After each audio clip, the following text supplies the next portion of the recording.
got this one life, just got this one life. I'd like to think that it would go on forever, but I've got just one try. Yeah, I've got this one try. I remember when we were kids, you lost your parents, I heard the hymns. I swore that day that I would love you forever, if those were my last words, if those were my last words.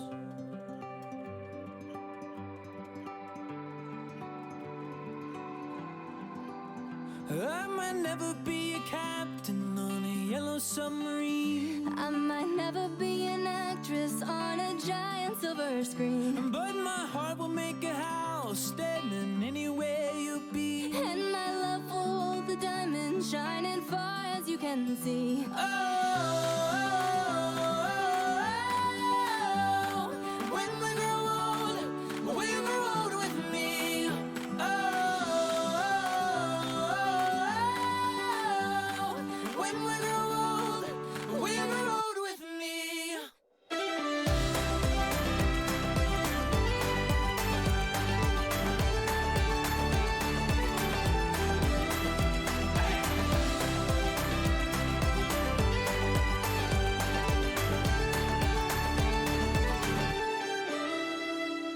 You've got this one light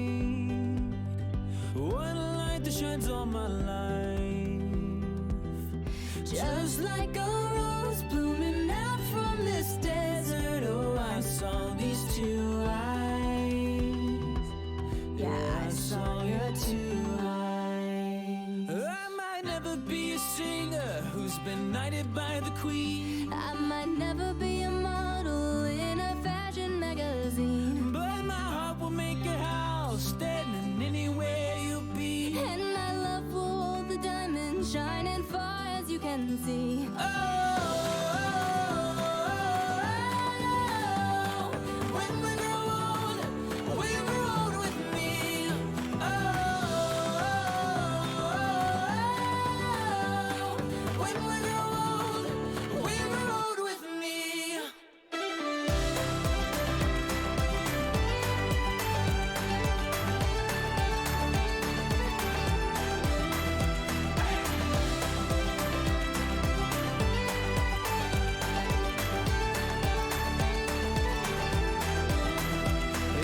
Sound as people dance from your window. If you see an Irish band, and there I stand, guitar in hand, asking for my love if I could be a man. And it's all when we grow old with me.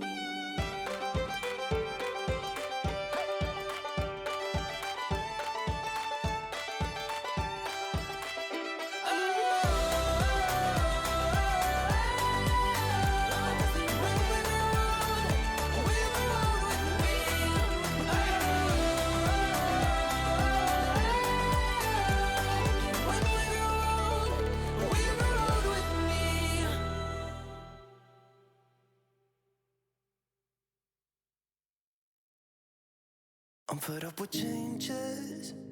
Come pick me up, cause I just wanna see the light. I wanna be weightless. Teach me to fly, I won't be coming down. Could somebody wake me up? I don't wanna be here and let the world pass me by. Yeah. I just see her face wherever I look. She's standing in the crowd.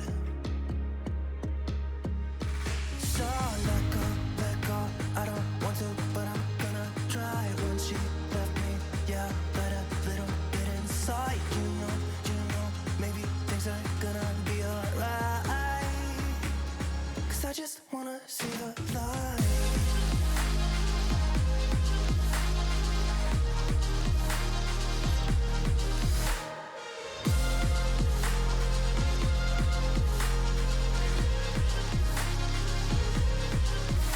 So sick of waiting and getting too restless to be in this dusty town. I've heard of this place where people forget and you get another try. So come open up my door. I don't wanna be here and let the world pass me by. I won't see your face wherever I look. I'm blinded by the light. So let go. I don't want to, but I'm gonna try. When she left me, yeah, died a little bit inside. You know, maybe things are gonna be alright. 'Cause I just wanna see the light. Yeah, I just wanna see the light.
Take everything we got, give it an honest shot. Turning it on and off, we've been sliding.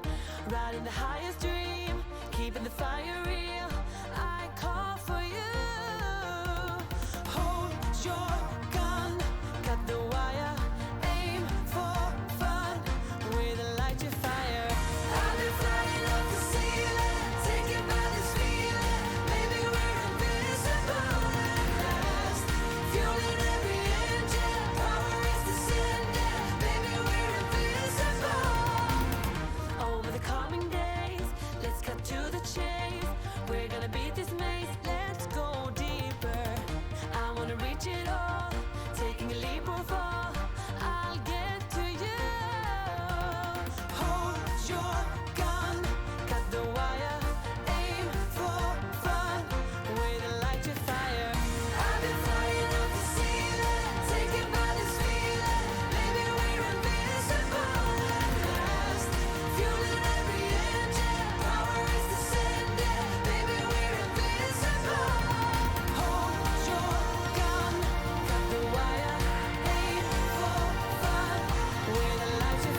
Chatto, it's Saturday. Coming up today on Building a Nation with Treaty United, we have the Europa League knockout. Somehow, in the last stream, we progressed mightily past the might of a team whose name I have forgotten. It was Atalanta, and we beat them 4-0. Coming back, I just had you going for a second there. Today, though, we face off against Marseille, the French giants. Probably one of the worst draws we could have got at any point. But should we progress? The draw only gets easier from there, right? That's what they told me before. All that and more coming up today on Building a Nation with Treaty, a Bloody, a United. Oh, my friends. We do what we want, but we're free. We do, but really, we do what we want, but we're free. That's what we truly want. Oh, we've got... Yes, for those who missed the last stream, I just started with, we've got 2, and then I just completely froze. We never did find out what we had 2 of, which is just a shame, really. How's it going, Chatto? Blackburn Rovers straight off the bat. But do we still have 2? Well, hang on, check. 2 arms. Feeling good? Yep. Leg check. Chair check. Only 1 chair. Fuck. Ruined it. Only have 1 chair. I've better shut the stream off now. 2 years. We have 2 years. That we did. We did indeed have 2 years. Oh, there is still music. That was weird. Blackburn Rovers in the championship. Let's see what we can try. Tony Mowbray's still the manager after 13 years. He's doing a lovely old job. How old is Tony Mowbray now? You know what? That's nicer in a way, isn't it, chat? I'm waiting for someone to quote 68. You know what, Tony? Yeah, you carry on. Modern professional indeed. Now, we can't really see much beyond... Actually, let's just find a player. So we can have a look at maybe someone who's been there a while. Maybe you? Nope, that won't do. Hang on, you were at Fulham. There we go. Ben Brereton Diaz. Let's see what Blackburn's history has been like. Oh, they did have a double. There you go. They did have a couple of seasons in the Premier League. So fair play. How's it going, everybody? I hope you're having a great Saturday. It's gorgeous out there. Like, genuinely lovely outside. There we go. How dare you? Oh, it's great. Yeah, Pog was up really early this morning. I thought it was really late, but it was not. I looked at the watch. It was like 7:15. I was like, what? That's not a real time. Podolski's left peg. I've damen stu plan no interesting message, but much like your Tromso team I've been unable to take the chance. I feel personally attacked. Friend. Podolski's left peg. Thank you so much for the 2 months, friend. That's extremely kind of you. Yeah, I have no idea what's going on in that Tromso save, but I'm kind of content with keeping it like that because I kind of, as I said in the video, want to see how far the game is willing to push this XG deficit thing. It's mad. Ooh, Roma. Nice. I did manage Roma once, didn't I? We got the old, that was Marcelo Di Placido time was Roma. Windholm, and I took that personally in it. He's been replaced. Danny with the 21 months. Hey yo Mato, apparently I can write an anniversary message or something, so here I am. I remember looking for Football Manager video a couple years ago and came across your Wimbledon series. Immediately got addicted. Keep it up, Mato, we love you. Thank you, Danny. That's extremely kind, and I apologise. I apologise for that such thing would happen to you there. Oh, goodness me. Thank you. That's so nice of you. Oh. No, it's still rising. Do you know, some say that Windholm shot has actually intersected with Kepa's penalty, and one day they might actually intersect and meet, and the force of which would cause like a nuclear explosion. It's terrifying, actually, to be honest. I did Podge Quinn. I did. Well, compared to Thursday, which, let's face it, anything could have nailed it more than Thursday. We're going to jump straight in, honestly. We've got Marseille straight off the bat. We're at home. We want to crack out a good one. And probably not crack out a good one, actually. Let's just play a good win, you know? I've already set the team up. We're good to go. We just go. What do you do? Well, hang on. Sorry, Callum. There are 2 very different answers to this. What do you do, and what most people should do when you have £33 million to spend a month before the transfer window opens? You probably want to send some scouts out to get some reports in nice and early, positions your week in, look for a few options. That way you can plan your transfers out nicely with the window in advance. Maybe make a couple of signings before the window even opens. That way they can land straight away. Now, what I would do is forget about it, wait till the window opens, spend the entire stream looking for players, and then not sign anybody. That is what I would do. But do not be like me. Do as I say, not as I do, alright? I am not an example. My doff is a twat. Welcome to my world. What did he do? A new Big Bang. Exactly. And then there'd be a new Big Bang Theory series in that universe, and it would be cringe there too. Hey, moving on. We move. I'm a huge fan of, like, signing up players before the windows open. It's just, I swear I do most of our best business when the windows aren't even open. Just seems to be how it works for me. Use more time, less pressure. Plus, I find that you can get marginal gains in the off-season more because I find that AI teams aren't quite as busy during those parts of the year. So you can kind of pick up a few bargains in that period and sometimes sneak in players. Or just sign Pulisic. You'll be fine. Well, hopefully you're feeling a lot better these days, Danny. That's awesome. I never want people to be going through dark times because... But... what was I going to say? It's just that darkness can never cover light. You know, like if there's a battle between dark and light, light always wins because it in itself is light. Thank you there, Physics Matt. You're welcome for your physics lesson, everybody. And speaking of Matts, thank you for the 15 months. Matt, how's it going, man? Feels weird saying that out loud because, well, you know, I'm thanking myself. It's the Obama meme all over again. Or you could buy 2 specific players from a rival team of 7. That also works perfectly well, yes. Nothing like a pre-contract. Is it Inter by any chance? Oh, so close. I knew it was going to be Milan or Inter. It always is. Milan and Inter are the worst teams possible. Well, okay then. Podolski's left peg with the 10 gifted subs. We haven't even got to the game yet. Thank you, Freda. That's so kind. Holy shit. What a start to the stream it's been, my friends. I don't know what to say, other than presents, of course. That's what we do say. That's so unbelievably nice of you. Thank you. Merry Saturday to you as well. I also want to spend 200... I would let them. I would just probably let them, you know, see what happens, right? Yeah, if you're ever in Italy or in the business of buying players, just wait for Milan and Inter to release their players. They do it every bastard year. Pixel Pinner now with the 5 gifted as well. To Meth Maxi, Badatori, Theo Fanis Donis, got there in the end. Peter Hui, and David Nieholm as well. Holy God. Well, more presents. Why not? We cracking the presents out. Right, hopefully we can reward you with a win against Marseille. Now, we did beat Atalanta 4-0. Which is a surprise, let's be honest. And we've got Bart back as well. Which means, to be fair, Cletus did a spiffing job of getting us through there. You've made some crap times much less crap. And sometimes I make crap times worse, which is good. Usually they're my own, though. They're my own doing. But thank you. Yeah, no, honestly, if I could be real with you for a minute. Like, if even just the tiniest thing has helped in any way, that's awesome, really. Because that makes me feel good, but also I'm glad that other people are feeling good, really. That's what matters the most. Oh, we are on a harp train. What the fuck? Level 5? All right, well, all aboard. I need to get like a conductor hat or something for those. Or just an actual harp while I'm at it. This is a highlight off the opening kickoff, which is unusual on key highlights. The donut. Oh, there's the run. Emmett Doran. What a result for West Ham. I know. I watched the highlights and it was like palpable. Even watching the highlights of it, it was so cool to watch. Really enjoyed it. Hello again. Oh, go on. Put it on Emmett's head. Let's get an early goal. Or... Oh, no! He actually doesn't, Maureen. Well, he actually does, but we've managed to sort of shut him up.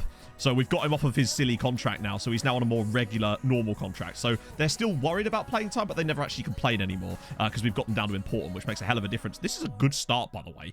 We actually look really up for this. The Donut's in! The Donut scored! It's Treaty 1, Marseille 0, and the Donut has just pasted his glaze all over the Marseille goalkeeper's face. That's a really strange metaphor. I apologise in advance. Oh, come on. The Whale Horse. What a great name. Thank you so much for the 200 bits. I'll upload it. Well, that's awesome, complete wingbacks.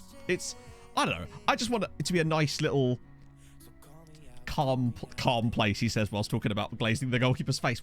We move. Borderline. I'm fairly certain you would get thrown out of the office there.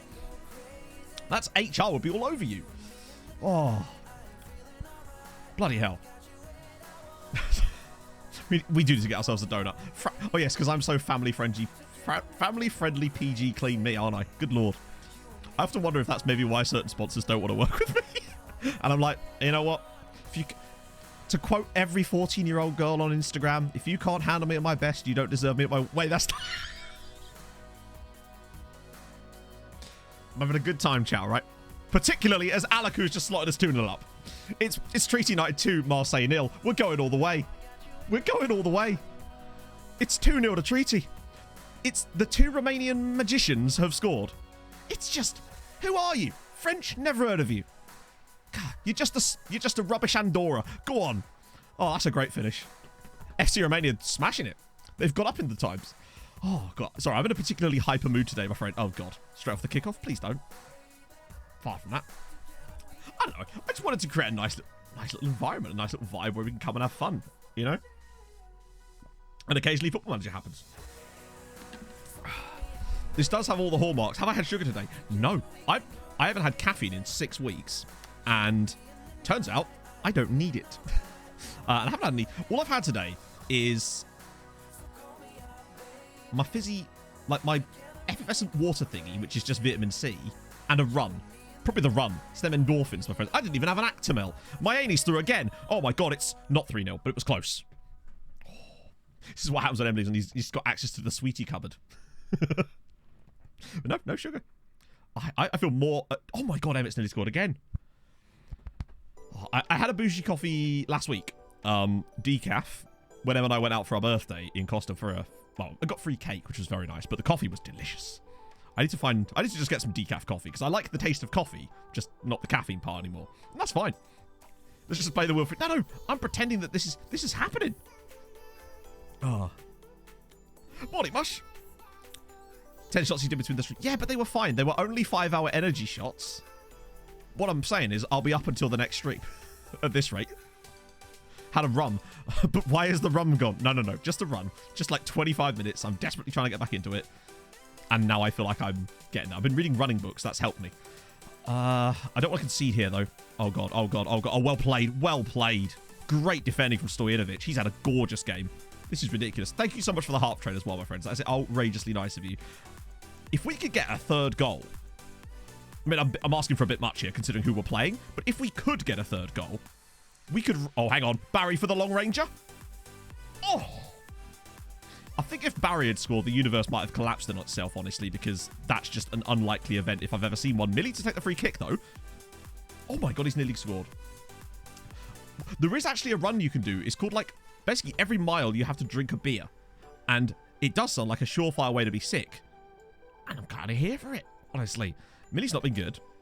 I've done some stat comparisons between Alexic and Millie. It's just we've made the right choice with Alexic for the most part, I'd say. Millie's good. He is great. And he has better attributes in some areas. But when it comes to really important things like matching your XG, Alexic is the man. In fact, he's outperformed his XG, which is exactly what we wanted. Oh, come on. Oh, the Leeds-Wolves game. I saw the goal go in, the second one on my phone, because I was playing Rocket League with Viking. And I was like, hang on a minute. They've scored a goal in the 11th minute of the first half. And I was like, what the hell's happened in the first half? And then I look back later, and all of a sudden it's 3-2 to Leeds. Madness. Oh, hang on. Emmett squares it. Alaku! I don't know if that's onside or not. I think it is. It's Treaty 3, Marseille 0, Tomislav Alexic. What is he doing there? Got to stretch out those hip flexes there, to be fair. Well done, Tomislav. Hey, Bente. Did you do park run today? Oh, where's Alexic? Exactly. What's he done for us lately? Yeah, he's well onside. The deflected shot. Oh, it comes off the defender. Alexis has an open net. He's literally ticking a Busan. Oh, 3-0 to... What is this? Wasn't that tight, was it? Nah, he's miles onside. I thought it came off our player, who might have been an... Oh, God, not again. I'll tell you what. If we win this 3-0 at home, the Europa League is starting to look like quite an interesting tournament for it. We could intercept that. Oh, my goodness. 25-01. Hell yes. Well done. He's hated by scouts. We actually haven't. Oh, God. Please don't. Come on, Bart. Do the big thing for us. I think that's offside. I don't think that's going to be given. Oh, not sure, though. This is a weird one. There's a melee in the box. This might be one of those weird ones where he's in the way. Oh, God. Well, let's see why. That's disappointing. Not that it matters because there's no away goals, but I would have rather had a 3-0 win than the 3-1. How was that ever going to be offside? That looks fine to me. Weird. Oh, we're not. Usually you get the tight offside highlight bit there. But well, that's what I was thinking when with Bodder's results. They must be... Norway must be moving up hella good because of that. Well, I mean, we kind of battered them right up until there. That's disappointing. We've won 3-1, and it gives me hope, right?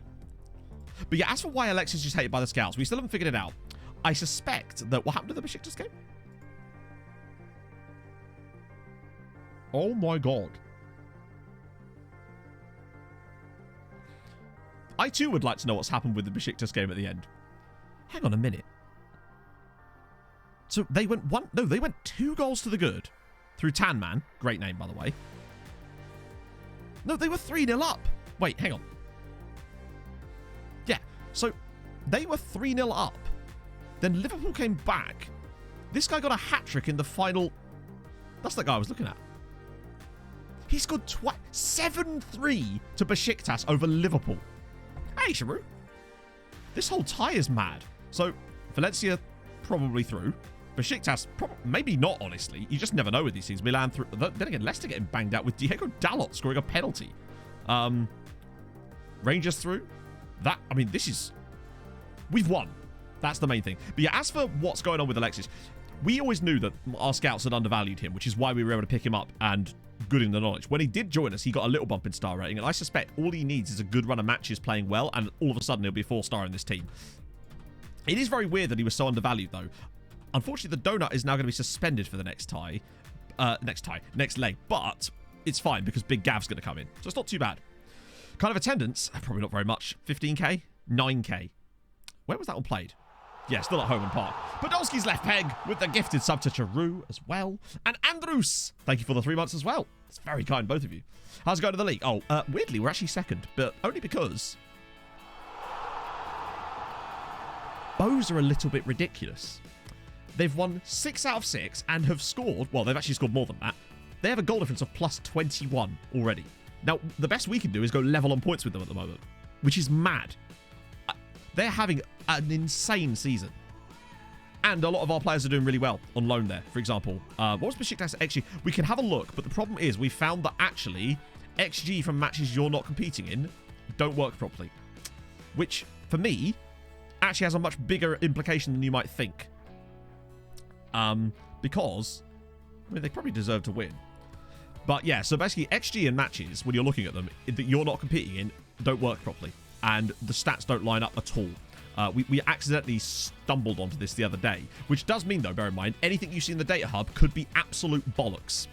Which, I don't know how I feel about that, basically. But just to explain, the reason we found out that it's bullshit is because we saw a game where a team had a penalty and they scored the penalty, but their XG for the entire match was 0.35, which literally is impossible. Particularly as they had other shots as well. So yeah, it's broken. But they certainly did well there, needless to say. Is FM good on Xbox? I don't know, Zach, but I'm sure someone in chat has probably had, or probably uses FM on Xbox, I would guess. So if we do have information, I would love to hear it. I've never played it. I do not own an Xbox. The closest thing I have is an FM-themed Xbox controller. Kelleher did play well, yeah. I mean, he's been their starting keeper now. Took him long enough. So the reason there's a note on the donut was because, why is the note on the donut? I've actually forgotten. Mug. Good. Past me has insulted future me, and I can't even remember. You're right, it's dynamic. Sorry, not broken. Club nickname. I don't think Treaty actually have a club nickname, per se, given that they've only existed in real life for a year and a half. So, they haven't really got a chance to form a nickname. Do they actually have, like... Oh, it's there, isn't it? It's normally... Yeah, as far as I know, Treaty don't really have a nickname, per se. Unless there's any Treaty fans that know different. Maybe they'll get one over time, but they're such a new club, you know. Yeah, but we must have... Oh, I know what it was. You're right. It's because he was a mug the first time we negotiated with him, but we then had to set a reminder for a month later so that we could go back in and try and get him a second time. That's what it was. And now it just stays on him for some reason. You don't get scouting yet. I feel like they had to streamline it a little bit, but I guess it's an area of what bits they streamline in order to make that happen, really. Because I think it's the problem is, well, you're targeting what they probably believe to be a slightly more casual audience. Because I suppose they figured if you're a real hardcore player, you'd probably just have it on PC. But then not everyone has a PC or a PC capable of... I don't know. I'm glad that it exists on console. It's cool, though, because the way I look at it is it's more people that get to play FM. That's crazy cool. Right, okay, let's do the draw.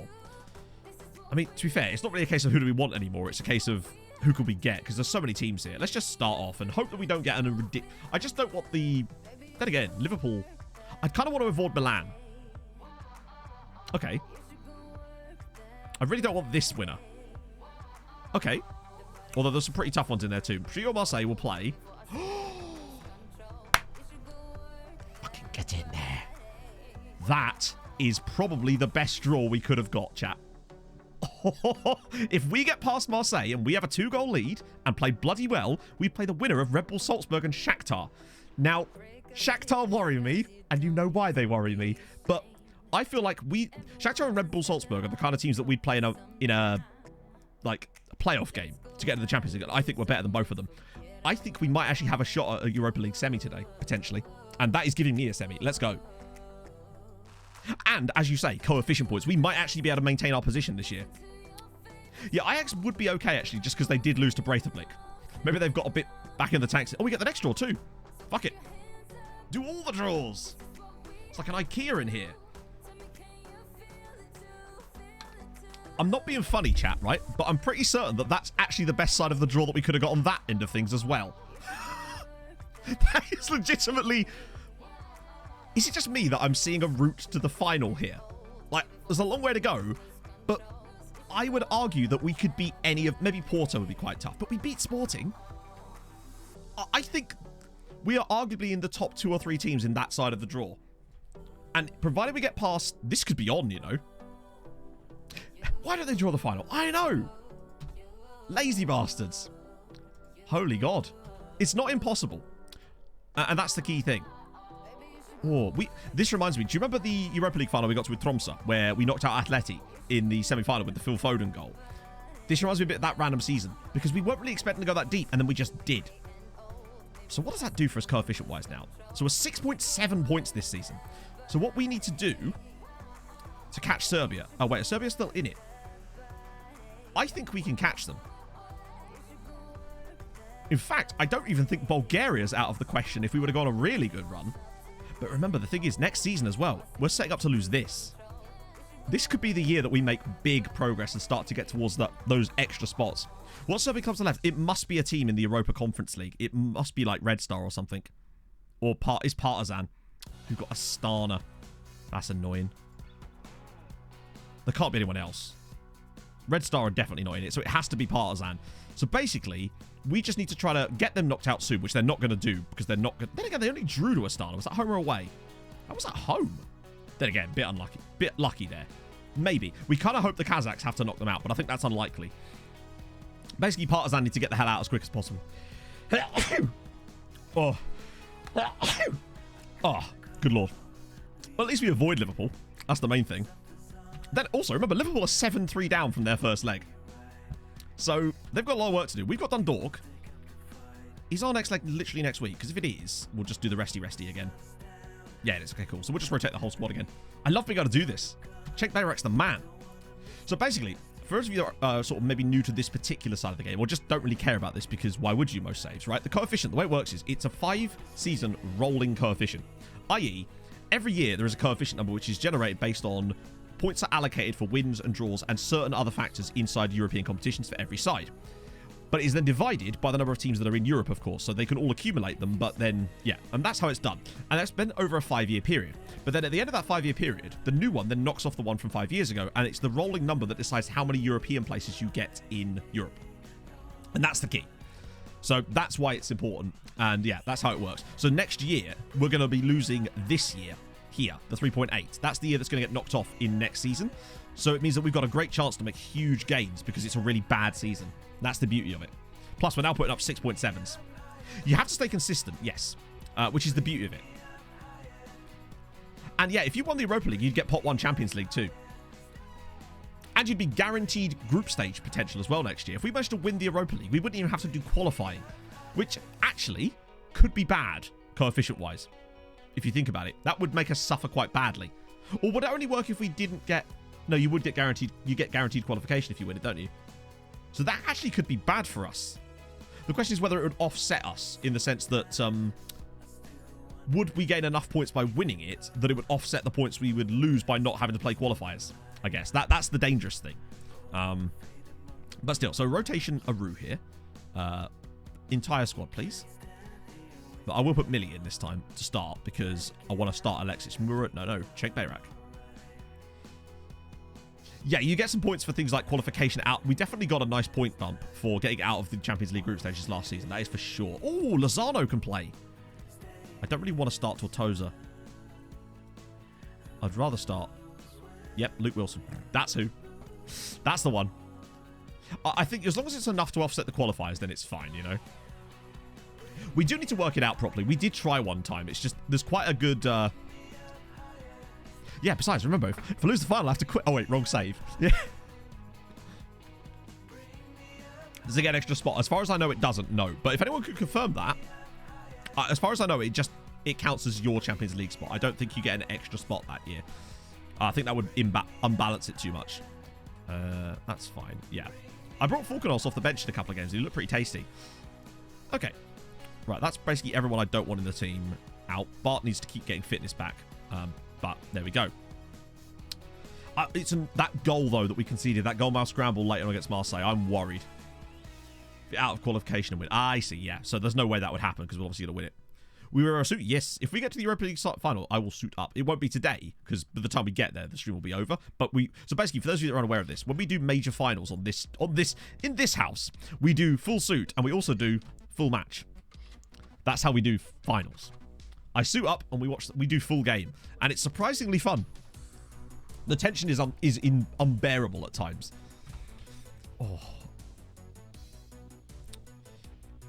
Yeah, exactly. So we've got £9 million. Oh, £9 million Mad's a bit injured at the moment, I think.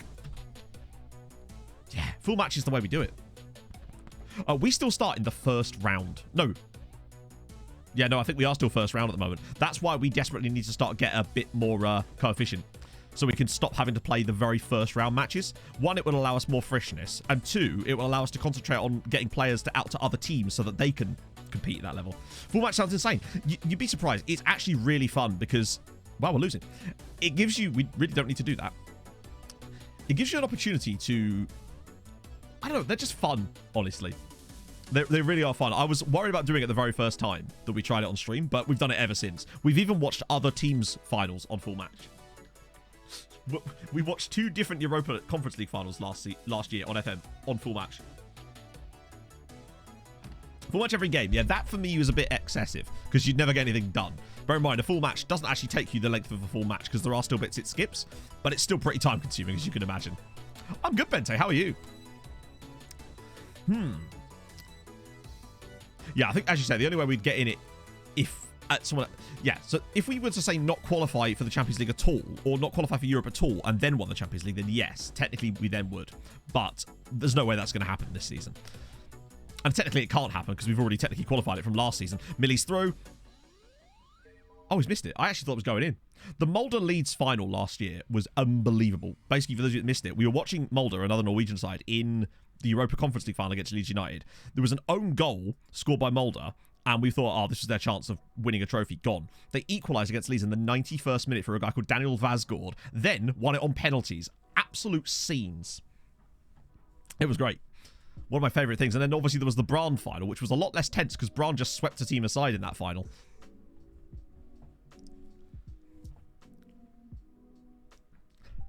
I record the ads and send it to basis for his enjoyment. How's it going, Herring? We're losing against Dundalk. Could we not do that? Oh, yeah. The Lonies are scoring. This is the thing. They're playing for their teams and they're scoring goals. Garcia, he's scoring a lot. Sablo, although he also missed a penalty, scored. And Santamaria as well. It's happening, chat. It's glorious. We really do need to pull our finger out a little bit here because, but yeah, all the guys we're getting out on loan are actually playing and scoring goals. And it's the beginning. I can start to feel those little vibes that we were getting with Tromsø. And it's now. When those players are actually playing for the clubs regularly, in the top flight, doing big things, hopefully they can do it in Europe for them. That's the key. It's uninformational. Matt O'Reilly, he was destined for big things. Honestly, if Fulham weren't such a damn yo-yo club, he'd have probably got more game time. But it's just one of those things where, because of the constant churn in managers and leagues, they were never willing to give youth enough of a chance. With a few exceptions, be it Sessegnon and Carvalho. I assume you're a Celtic fan. But yeah, O'Reilly is fantastic and will progress to maybe not the very top, but certainly will go a long way as a footballer. With odds. Other Norwegian teams aren't. So the best thing you can do is it's all about loaning them. You have to try to get as many loan players to other Norwegian clubs as physically possible. It's really hard. We're starting to work on a new method that we've kind of discovered on the last stream that definitely works, and that's the use of the development list. So use your development list, set any players you want to get out on loan, and believe me, lots of them, as many as you can, really, and even sign players that just specifically for that purpose, as Cenk Bayrak nearly makes it too. Then, let the development list do its thing. After a couple of weeks, you'll notice that all of a sudden they're wanted by teams, but they're not putting bids in. Then offer them out to clubs, but do the thing we call the Pablo method, where you, instead of offering them, do the thing where it says exclude foreign clubs. Don't use that. Actually target specifically Irish clubs, or Norwegian in your case. And weirdly, it seems to work better. And slowly but surely, you'll get more and more bids on those players. And thus, you start to build that loan army up elsewhere, and they'll get better. Because of it, as Millie slots us in front now. Nicely. Yes, we have. We played the first game. We won 3-1. Against Marseille in the first leg. And we've had the draw, and it's very, very favourable indeed. We conceded a late one, which is why it's not quite as good as it could have been. Like 3-0 against Marseille would have been practically game over. 3-1 gives them a chance. Chat, we've got that lesser spotted opportunity to do a high Helen. Hit me with them high Helens. I'm going to make some subs while you do it. I expect to see them when I come back. Right, Dickie Franks and Jacob Karno, who might leave at the end of the season. And maybe Falkenhorse as well. And Mr. I complain about everything. There we go. Up to 8 points. Ooh. Hang on, there's a goal scoring bonus. I bet you there's a... I'm surprised there isn't a TIFO football video about that specific topic. That's the sort of thing I'd very much be interested in. Yeah, the game against Atalanta was surprising. Oh, God. Please don't. Oh, over the bar.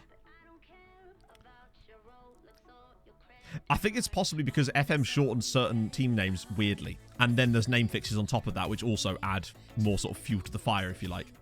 Oh, group stage. Sorry, for some reason I thought you meant goal scoring. But yeah, so there is a bonus for group stage qualification then, which I figured there would be. Because, well, we definitely got one last season. Did Chablo just score again? No, he didn't. Also, Bohemian dropping points for once. Lutefisk grandma. Helen's going to love you, Mr. Progger, calling her a grandma. Okay, good win in the end. Turn that one around. Cenk and Nilly. Lovely stuff. Got to close in on the Bows. Although, if Bows are actually going to be awesome this year, then crack on. They're going to be one of our stronger sides in Europe this year, hopefully. And if they keep playing like that, overall, lovely to see. So yeah, look. Lone player from us. Lone player from us. Used to be a player for us, but now actually just plays them firmly. Lone player for us. Ooh, Bacon. Harry Bacon. Worry about your Bacon when it's Harry. Oh, he's injured. Good. Right. Okay, so now we've got 4 days till Marseille. This is key. I think getting through this round is like game changer. Because I think if we get through this round, we'll be a heavy favourite for the next round. Because Marseille are a much tougher side than Shakhtar or Red Bull Salzburg, I would say. Oh, hang on. Emma's parents' dog. Isn't he... Oh, bloody hell. Isn't he gorgeous? Isn't he? Look at him. Look at his little face. Oh. We move. Oh, actually, before we move, we Hulk. Ah. Lovely. Oh. I feel like we can make some serious progress over the next few years now. We just need to keep signing loads of young talent and doing our thing, you know? Got an eye full of dog then. That's what you need on a day like today, right? It's a beautiful Saturday. Why not get an eye full of dog? Been replaced for the week. No, he's way better than me, mate. But can he do this? Probably. Probably way better, I would argue. But he's not green when he does it, and thus, you know, I think that makes him a lesser being, right? That's what they've told me. There we go. And that my matching tracksuit top has ridden up. I am fully in leisure wear today, chatto. Right, so that's 2 matches, and then we're going to... I'm going to just leave that blank for the minute. Actually, no, I'll put something in just in case. Because I know that a game is going to end up there.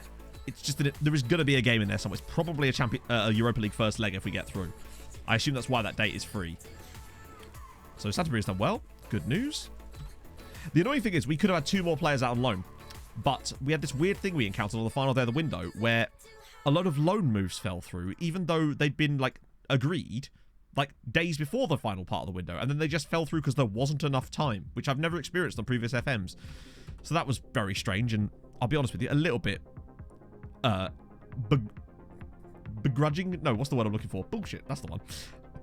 Runs with ball down right. Not really, not really. I guess fine. Those I'm going to leave on for now.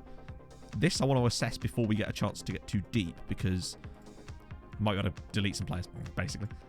Ooh, okay. Fair one. Sven de Ruyter. Sven the Writer. What have you written, Sven? Furkan Chakmak is a great name as well. Julian Daniels. Love it. He sounds like a chef. Brent Peters does not sound Belgian. Love it. Marcelo Cobello. Wow, there's a lot of good players in this particular report. Not quite Marco Silva, but basically Marco Silva. You two are already in scouted. I actually had a little look at the Asian market as well. Briefly. Now, don't know if we're going to find anyone decent. Oh, look, it's Adam Miles. Ha! He's not really improved much, has he? Bless him. Let's just... yeah, we'll get rid of that. Hood. Are there any players? Let's have a look. They probably will have a couple of players, right? They do. In fact, not only have they got a couple of players, one of them must have been capped. Yeah, must have been in the Norway under-19 squad. Otherwise, I would not have any scouting knowledge of him. He doesn't even look that... I mean, he is not great, but, like, for the level, not bad. You'd think he'd go far. Ah, you see, no, because he's working in a... He's a Miles living in a kilometre-based world. What was he supposed to do, really? People can't convert things. Here's a fun fact. Mikkel! Thank you so much for the follow. So that's Nikolai Flatten. How tall is he? 5'10". But he used to be 6'9". It's the name is weighing him down. Let's see. Oh, I thought this name was Thomas Void for a second there. You just get one less energy per turn every game he's in, right? Any more? I'm just looking for fun. Laurel Mendy. Oh, he's Senegal. He's a real player as well. Was that Arundel? He's been all around, actually. To be fair. Your scouts think Asia is Italy. Yep. Sounds about right, to be honest. Scouts are iffy. Although it does feel that Zealand's figured out the method with scouts now. So we may have to look into that at some point. He's being played out of position. What's he being played like? A right winger. Well, okay then. Not quite where I thought they were going to play our ball-winning midfielder. But he does have okay crossing, actually. To be fair. Not very good tackling either. Maybe they found the... Maybe he was a winger all along. You know what? I'd argue they're right. I think St. Pat's are right. They found the position for him. He's a way better winger than he is a midfielder. He's got no marking, he's got no defensive capabilities, so he has to be out wide. Yeah, I probably am going to go around and do that at some point, Pixel Pinning, because it probably will be. It will behoove us. Oh dear. Was that a good question? Actually, I don't know. Hadn't thought about him in ages. Yeah, he's just... I think we actually might have dodged a little bit of a bullet, perhaps, potentially there. Hey, Hayden. He's definitely more of a winger, yeah. When we first signed him, we were trying to sign him to strengthen the midfield back before we realised that that's not how you fulfil those promises. That and we were just looking at, you know, young quality players. And we couldn't really figure out where his best role was. But actually, now that I see that, he needs to stop complaining because actually, he's going to become a much better player because of that, I'd say. Right, so we've got to go to the velodrome now and cycle all over them. 19 players called up for international duty. Good, sweet Mike. Look at this. Oren McGowan in the Ireland... So hang on, any fun ones here? Emmett and Barry back in the Republic of Ireland squad. Rakov's in the Russia team. I don't think he's got an international clause anymore now, does he? Oh, he does. 14k. And then both of the Sinisas in the Serbian squad. No real surprises there. But it's cool to see... How many caps? Bart actually has got 4 caps for Holland now. And he's got no city clause anymore because I gave him a new contract. Oh, it's up to 5. Okay, yeah, it's probably going to... I don't think Rakov's going to get any caps. And if he does, it's not going to be 5. Put some sprinkles on the glaze. Damn straight. Let's make them French toast. Let's do it. Okay. So we want Doran. No, not Millie. I want to build a partnership as well between Alexic and Karpanu. Osborne's going to have to come in. Milosevic and Martins is fine. Yeah, because Tortosa is definitely like the auxiliary BBM now. Sorry, BWM. Until we find a quality BBM. I want to get that guy from Rosenborg, Anders Hansen. But he won't talk to us at the moment. I'm thinking we can maybe wear him down because he's the guy I want long term. Because he's only 17. He's cracking already. He'd be like 3.5 star in this team at 17. So he's quality. Ooh, we actually have struggled a bit in some of these positions, haven't we? Hello, Bigger. How's it going? Oh. Yeah. Emmett's actually having a good season this year. But I want to make sure that he's just been declining in his output every single year. And I want to make sure that he doesn't this year. I need him to get me 45 goals this year, really. That's the target I'm setting for him over the course of a full season. Last year he only managed 40, which is still a lot, don't get me wrong, but when you compare it to his other numbers, it's actually a backward step by quite a considerable margin. Right, Bart's nearly fresh and ready to go again. I want to see 45 out of Emmett. Particularly going deep into Europe, and that's usually his bread and butter. You've seen how good Emmett can be in Europe. Weirdly. Even though he doesn't like big matches. He's just he's always so good. So we've got a 2-goal advantage, which gives us a huge chance here. But we just need to take it, man. So Sudan only. Oh, no. Oh, narrow system. Right, before I do anything, let me just pause and have a look at this player. But narrow system, chatto. Ajak Aguto. Holy shit. I mean, I don't know who you're actually managing, to be fair. So maybe that's just that high stars for him. But he's actually not bad, honestly. The European draws. Which ones? The real life ones? Because I honestly couldn't tell you who's playing who. Hey, Benny. Life is good. We're 3-1 up from the first leg. How many club goals? He's got over 200. I'll show you the best 11 after the match if you remind me. But he's got over 200 now. And he's got another 5 goals this season too. So he's getting there. Like, it's going to take a long time for someone to overtake him. Let's put it that way. But I do feel like it will be done one day. But that player, I suspect, is not at this club yet. Might not have even generated yet, honestly. Oh, you created a club in South Sudan. That's awesome. Pellegrini. Fuck. We're behind after a minute here, chat. And it's Pietro Pellegrini, who I do not remember playing in the first leg. Right. That couldn't have been a worse start for us here. That central defense. Who was that? He just sort of stopped. I mean, Pellegrini is presumably quite quick, but good God. Yeah, not after. The one thing you don't want is, like I said, a 1-minute conceded goal like that. That said, they are playing a narrow system. And generally speaking, when we come up against this shape, we're usually quite good because of exactly that reason. We've got players that are always sort of, what's the word? Asymmetric to their system in the sense that there's always pockets. And I suspect that we can be quite fruitful with that today should the passing and the situations work for us. I think it's just a really early blip here and we can continue. Mayeni. Maybe win a pen or something? Ah, that's poor actually. But I think there's going to be gaps in this team. But we have to be strong at the back ourselves too to prevent things like that from happening. Marseille it ain't so. Good stuff. I think if we can equalise, then I'll feel a lot more comfortable because at the moment, a single goal is level in the tie for them. Whereas if we score, suddenly they need 2 more. And there's a ball through. It's a long way away from Alexic though, but he's got support, weirdly. Making an inside run there is the Carp. Oh, this is dangerous. We need like an Emmett Doran header or something. The ball's in the net. I think it's Alaku, but I don't know what's going on. Is this going to be another random VAR goal? It's given! Marseille 1, Treaty 1. Mihai Alaku scores his 2nd goal of the tie. What even happens here? He gets knocked down. Oh, it's... How could he be offside? He's the one who had the shot. He can't be offside from his own shot. That's very weird that they VAR'd that. I guess maybe because the other guy was sort of nearby? Like, he has the header. So he could not possibly be offside because he's the one who headed it. Hey, doesn't matter. We got the goal. That was very strange. In FM you can be. Apparently so. Needless to say, though, we've got the goal in France that we needed. I guess, yeah, interfering with the keeper, maybe. But so they were looking for a foul on the keeper, perhaps. Oh, could have been. I was thinking maybe it was because there was another player nearby who could have been interfering. Alexic, could he square this?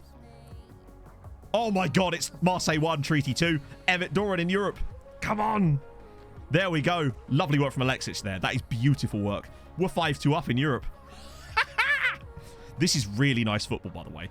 Just gorgeous stuff. The way Carp just picks this lovely little ball around the side. And the vision from Alexic just to put this on a plate for Emmett. He's never missing that. That's glorious stuff from Emmett again. Oh. The VAR, you're right. The VAR officials are nomads. That definitely makes sense. Hey, Saltifugel. We are very good right now. 5-2 up against Marseille in the Europa League.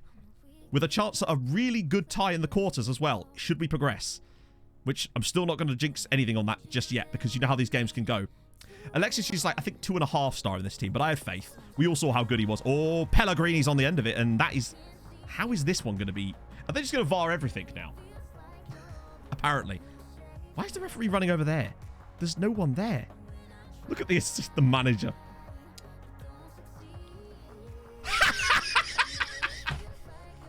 I assume it was from the original pass. He is offside. It's going good, Hayden. That's amazing. Oh, good lord. We've actually done well. Maybe we flipped the nomads. They think we're one of them. Here we go. I mean, we're 3 goals up now in the tie as well. But one more goal and I'd start to feel a bit more comfortable. I mean, I just want to win. I also want to make sure we win on the night because coefficient, right? And Liverpool actually doing the comeback. Good God. That's why I wanted to avoid that side, just in case Liverpool did the thing. Myani, ball in for Osborne. He could knock this down. Or he could just nearly score. We are officially not mad. Good to know. Good to know. Yeah, 3-0 already. So what's that tie now? 7-all on aggregate? 4. Liverpool are ahead on the night already. Sorry, they're ahead in the tie already. Moses. Doran, it's 3. 3-1 to Treaty. Emmett Doran with a brace. Do you know what that means, chat? He's got a full half to try and grab himself a cheeky little ED7. So does that make it 8-7 on aggregate now? Oh, no, yeah, you're right. It's 7-all now, isn't it? Because it was 7-3 from the first leg. That's mental. That tie is now 8-7 to Liverpool. 8-7. 5-0. I told you. I knew that would happen. They've already 7-0 to Liverpool in the first half. Yeah, they seem a bit angry. So is that now 10-7 on aggregate?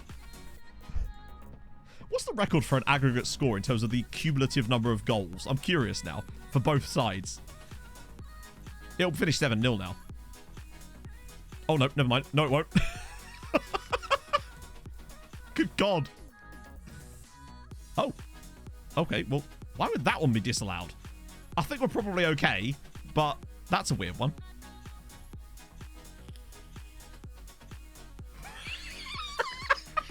Everything they touch is getting disallowed. Oh, he is offside. He actually is. Wow. We're not even, like, getting the rub of the green here. We don't need it. We're just playing them offside all the time. It's gorgeous. That's a showdown. It's very... It's 9-0. 9-0. Are Liverpool about to hit double figures in a knockout game? Bearing in mind they lost the first leg 7-3. That's why I really have to stress it. Liverpool lost 7-3 in that first leg. I'm going to hit Millie since Millie's here as well. Winning or losing, we are winning. We're 6-2 up on aggregate. Well, they have to get 10 now, right? It's not fair if they don't get 10. None of this 9-0 bollocks. Get 10. If you were willing to take 9 goals against them, you're willing to get 10. 10 or no balls, Liverpool. I'm just saying. It's Besiktas. Yeah, I don't know. That's not good for them, is it? Yeah, besides, as you say, Besiktas just need to get 6 goals and it'll be fine. Wait, 6 goals? I'm trying to remember the gap now. I've lost control. Emmett Doran, over the bar. I want to know what the XG... What's the XG be like? Liverpool have like 1.9 or something. That's what I'm expecting from that time. We've got to check that out after the match. Also, meanwhile, we've kind of just casually swept aside a very good side in Marseille. 3-1 in both legs. This is very, very good from the guys. And it could be time for one more, maybe. Howcroft, Millwood. Oh, good save. Be around 6. I would be very surprised if it's above 3, honestly. If I'm being, like, legitimate. Like, if I'm being, like, realistic about what I think it's going to be, I suspect it'll be about 2.8, probably. Oh, Myani. There's one more chance here. Go on, slip this one across. For ED7, and he could have had his hattie again. Watch them have an XG of, like, 13 or something. Did they just get a 10th? I swear I saw a double figure there. Does my hair get sweaty in the summer? Oh, not really. I don't wear a lot of hats. I do have a big head, which is part of the reason I don't wear a lot of hats. They've got the FARPs guy, yeah. This is the second knockout round. So basically after this is quarterfinals, which it does look very likely that we are going to be competing in, where we will play either Besiktas. No, not Besiktas. No one's playing Besiktas anymore. Not even Besiktas. We'll either play... Oh, got one back. Don't screw this. We'd have to concede another, what, 3 goals? I think we're fine. As long as we win on the night. Why, thank you, Bobby. It is very thick. Like, to the point of, like, actually being a hindrance. I have to get it thinned out every time I go see a hairdresser. There you go. 10. Liverpool have beaten Besiktas 10-0. And thus bringing the total scoreline to 13-7 on aggregate. Biggest Europe aggregate was 10-3 Porto versus Spartak Moscow. Wow. So this is completely smashed that then, right? 10 shots I've got, imagine. 20 goals in a single tie. 13-7 Liverpool win. Yeah, 10 goals in either game. Besiktas were like, yeah, it's fine. It's not when it's not when you concede 10 in one game. Right, who are we playing, by the way? We've completely glossed over who we will actually play. And it is... That's actually kind of good. Oh my god. Shakhtar were about to go through until Joao Mario got a 93rd minute equaliser for Salzburg. But they also did extra time too, which is cool. 13-7. Liverpool 13, Besiktas 7. Totally normal score. Nothing to see here, chat. Porto through, Valencia through. So we'll play the winner of Porto-Valencia. She'll be progressed. Reveal the XG. So we can't click it from here, can we? We have to go off the screen and come back. Cork win again. I told you. If Cork come up, they'll be fine. Secretly playing rugby. Liverpool certainly felt like it. Right, Europa League. Right. I said 2.84.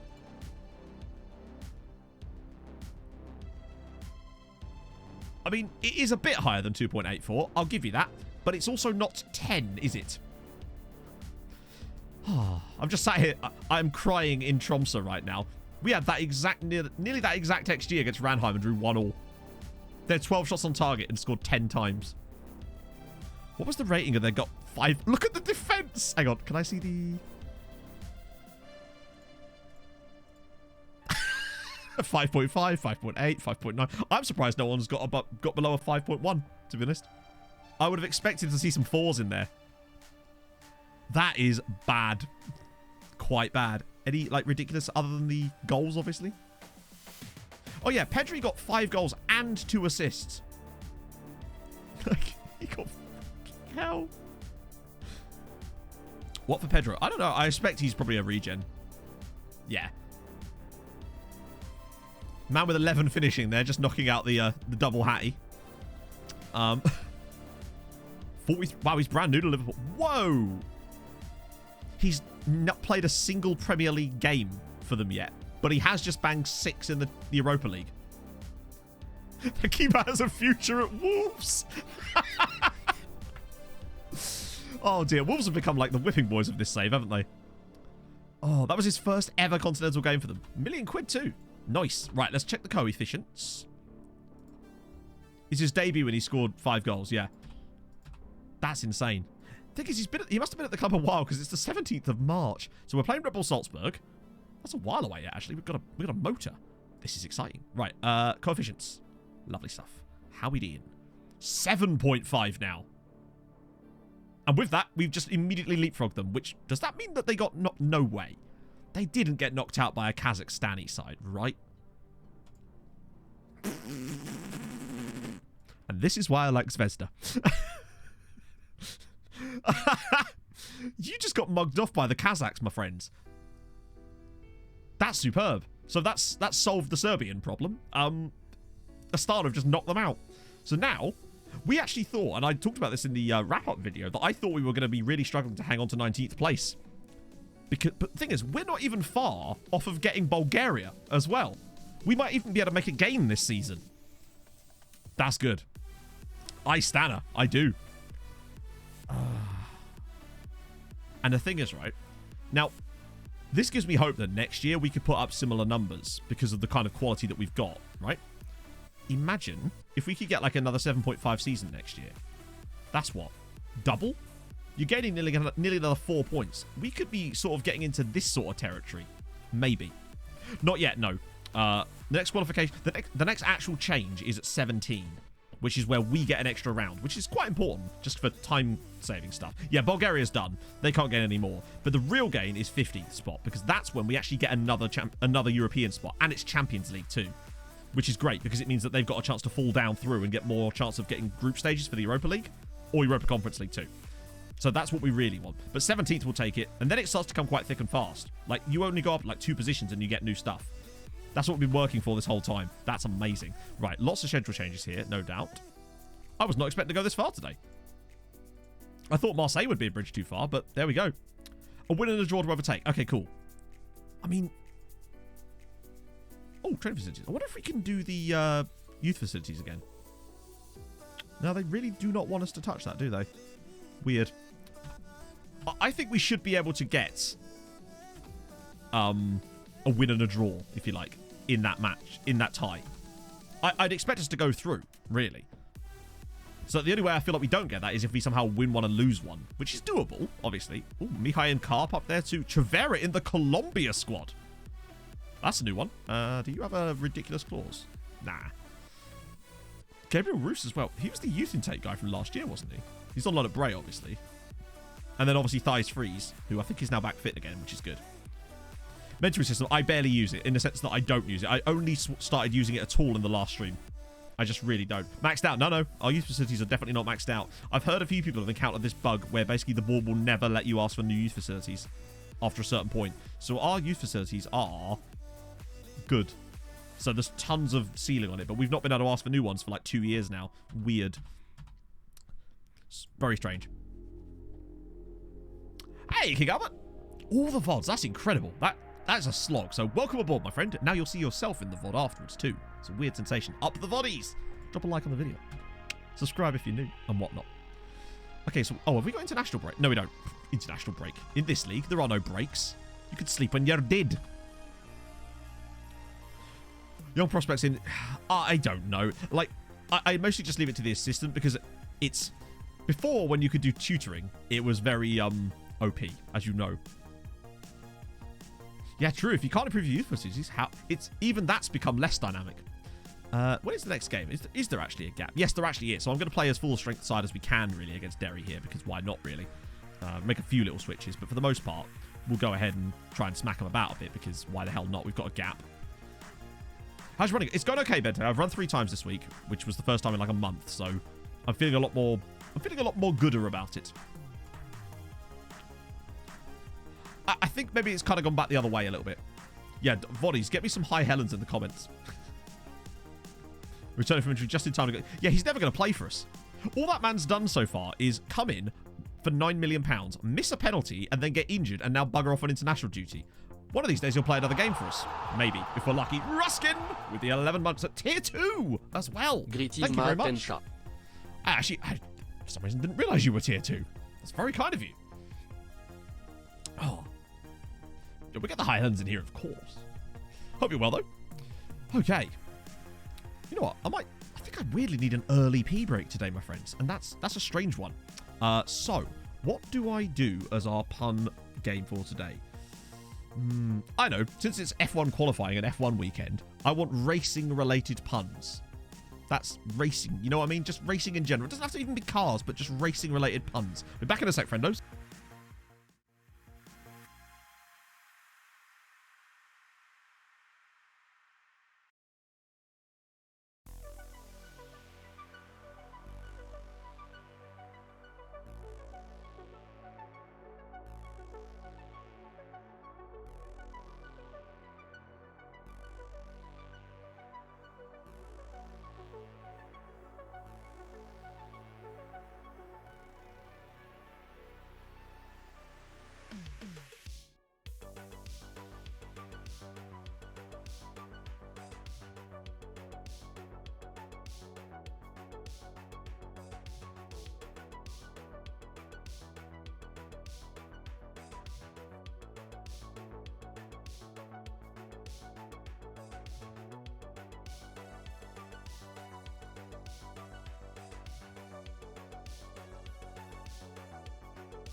All right, Racing Santander. Well, that's just cheating, isn't it? Graham pole position, Hamilton Academical. Had 30. That's what I like to see, Callum. Oh, Nigel Rio View Miro. Alpinalized Eddie Jordan Millwood. XP was very low today. Yeah, it's because when I went for a run earlier, I obviously drank way more liquid than normal. Oh, dear. Kaisuke Honda. League Formula R. Also, if you're a Voddy right now watching this, and you think of a pun that's way better than any of these mugs, drop it in the comments. I'm interested. Engagement and whatnot. Wayne Highbridge. Fraser Forster. Couch 5k. No, I'm alright. I've done that. Like, I've run half marathons. But what I would say is, if you are starting to run, that is a cool thing. But I'm not like a beginner at running. It's just that I hadn't run for like a month, so I was just trying to get back into it a little bit. No, it's a good suggestion though. It is, because if you are looking to get into running, Couch 5k is nothing even comes close to how good that is as far as a starting plan. It's great. Harry Chicane.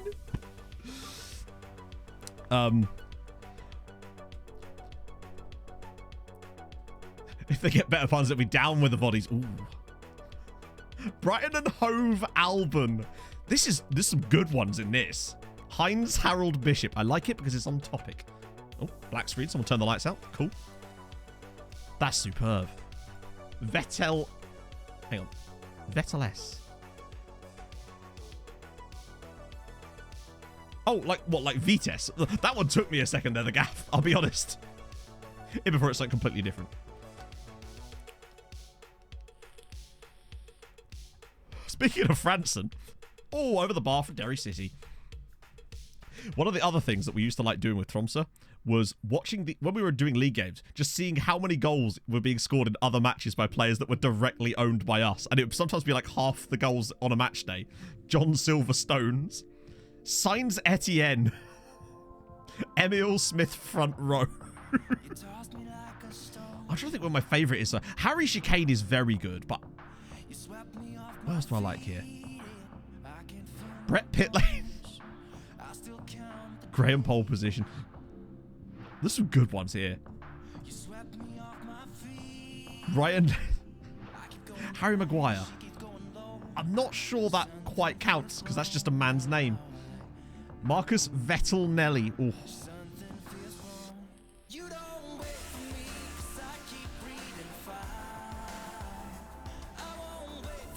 It's a lot of, yeah. Tire 1 Mings. That's good. Oh, dear. Kazuyoshi Miura has signed for the latest club. Yes! Well, King Kazu just keeps on going, doesn't he? Mohammed Chicken Tikka Masala. I don't really understand the reference. If I'm honest. Checkered Flag Republic. That's good. Oh, good finish. Safety car balloon. For those who maybe just joined, we were specifically doing puns related to racing. So every time I take a pee break, I set a challenge for the chat, and that's what today's topic was: racing. Marcus Rashford. Yep, you could have even had Marcus Raceford. That kind of works too. Just pretend it works. Hey, you know, now that I think about it, Liz, it does. I'm glad we've had this conclusion. Doing F1, well, not just F1, but like racing in general. Thought it was food. I want to know how you thought it was food. That is what I really want to know. Jamie Safety Cardy. The lights out and it's Sly Go Go Go. That's going nowhere near the Hall of Fame. Just like food. Are you me? Oh, good stuff. Jamie's BTCC. That's very good. I like that. That's up there to me with the Eleni Arnautovic. Jamie BTCC is extremely good. Yeah, weirdly, so the puns thingy is just, yeah, we don't have an exclamation mark for it for some reason. Because Inferno.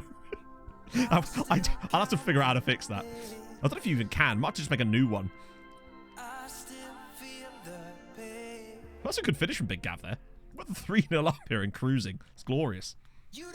Ricard, it works.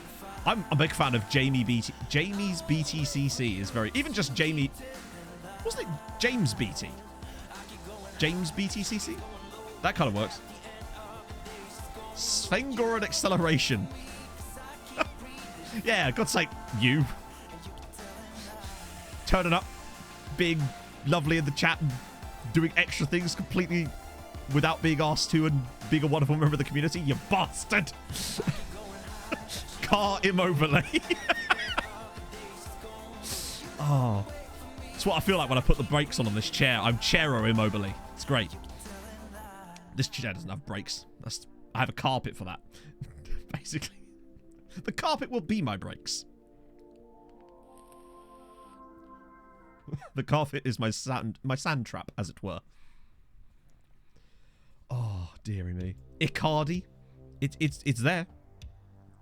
Oh, Steve Silverstone. Car Immobile for me, and James BTCC is up there, actually. James BTCC's just got me. Raheem Understurdy. Oh. Emmett, you had an open goal there, son. Maybe just score it. Oh, God.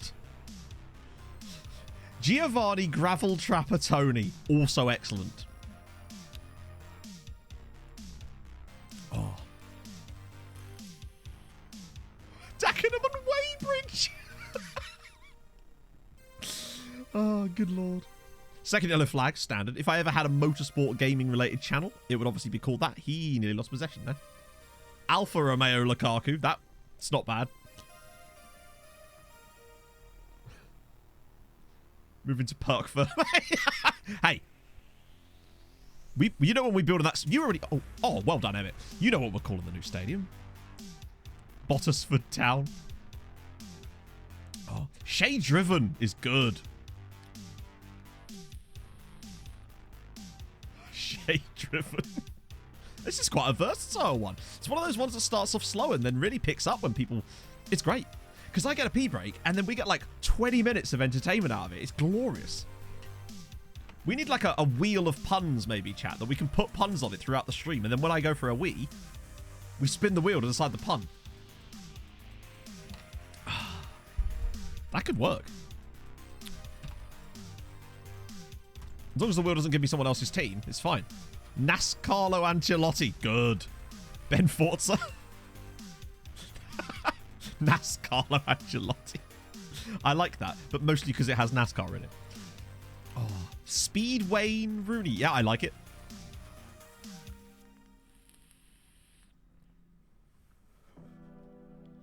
I'm trying to think of... I'm bad at this. This is why I have you lot. Hello, Dan. You're just in time for puns. Oh, go on, Moses. Oh, it's a cracker. Toto Wolfhampton Wanderers. Oh, it's a stretch. I can feel my quads. Yeah, we're doing F1 and, like, motorsport-related puns, Dan. But on this particular, I've had some crackers so far. God, Bose are still top of the league at the moment, man. Mercedes Benzema. I'm surprised no one used that one. Ferrari Ricky Lambert. Are you just a pun machine? Do you just think of puns all day? Because this is... You just come straight to the stream and immediately has Ferrari Ricky Lambert. Ricky Lambert celebrate. Right. Maybe get Alexic in, actually. And get the chav on. I'm looking a bit like a chav today. It's good. Asha! Thank you for the 7 months. And thank you for pointing out that I titled the VOD wrong on the last stream. I have now rectified that. Oh. It was quite quick. And being quick is on topic, indeed. Lorlon, thank you so much for the follow. Hope you're well. For your comedy career. My comedy career died long before I was born. My comedy career is essentially just me being inept at Football Manager. And you know what? I'll take that. I'm hardly going to be live at the Apollo doing it, am I? Max Powersline. Angel DRS Maria. Oh, he's missed it. Oh. Yaya Tourikas. Yeah. Hey. We're a punny place. Brad Pitt's not a footballer. Toro Rossi Benayoun is good. Oh. We save a penalty and still... Hang on, Callum Cisse. I've had him on a previous save, I think. Maybe it was Bolton? Scott Parker. Parker. That's what very posh people call him. Oh, a lot of people trying to make stuff work with Brett Pittman. Colo touring cars is actually quite good. It's still not James BTCC for me, though. That's up there. Emu! How's it going, Daddy? Thank you for the 5 months. Hello Mato and Chateau. Lapoli. Barcelonso. Oh, Lapoli is actually quite good. It's kind of simple. I like it. Straight to the point. Gary Speed. Wait, just Gary Speed really works, doesn't it? I think someone had Gary Speed earlier. Hey, Dylan. Just casually 5-1 up here. No biggie. Any sign of our loanees scoring in other games? Not today, apparently. Also, who was that was knackered? Ah, yes, everybody. They've got a 2-week rest now. Well, those of them that aren't going off on international duty. Aston Martin Keown. Nacar Jr. Oh, tough one. King Albert with the brand new Tier 1. Welcome aboard, my friend. How's it? Oh, I already asked you. You're here. But thank you so much. That's really kind of you. Pierre-Emerick Gasly. I suppose. That's less of a pun, more just his name with some other man's name. Grid-girling Haaland. That's so bad, I love it. Eden Hazard Lights. Lando Rover. Lando Rover. Actually, the quicker you say it, the better that works. Lando Rover. Oh. Mikel R. Tesla. That's so dumb. I love it. Oh, God. Toffee Yogi, thank you for the 4 months. Oh. Thank you. Oh, hope you're well. Zinedine Chicane. That's good. I also liked Harry Chicane. Oh, this has been a good pick. Still not winning the league. Cork City.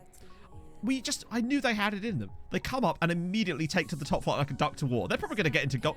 Ashley Sutton United. I like it. It's niche and I like it. Also, he's probably going to win the title again this year now that he's with bloody Camish in that insanely decked out Napa. What is it? Focus? Ridiculous. They're going to sweep the floor with everybody. I mean, he could do it in one of those yellow and red toy cars, but particularly in that. Graham pole position is solid. Emerson Rolls Royce. Oh. Afternoon, Mike. Polo Tour. That works too, actually. Hey, cars are involved in racing. I think the reason I said racing specifically is because I think we did a car pun one a few weeks ago, I suspect. I distinctly remember it somewhere. Helmut Marco Silva. I like it double reasons. Mainly because you managed to involve Marco Silva in it. There we go. BR Empty Had. That's a tough one. Colin McRae Winston. John Silverstones. Standard.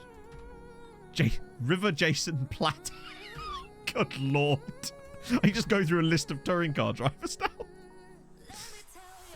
Oh. We actually get some time off for once. This is unusual. Kind of not ideal, actually. I'd quite like to get some more DRSEN. I think someone had one like that earlier, but I missed it. Bentley Bowyer. Bowyer? Bowyer.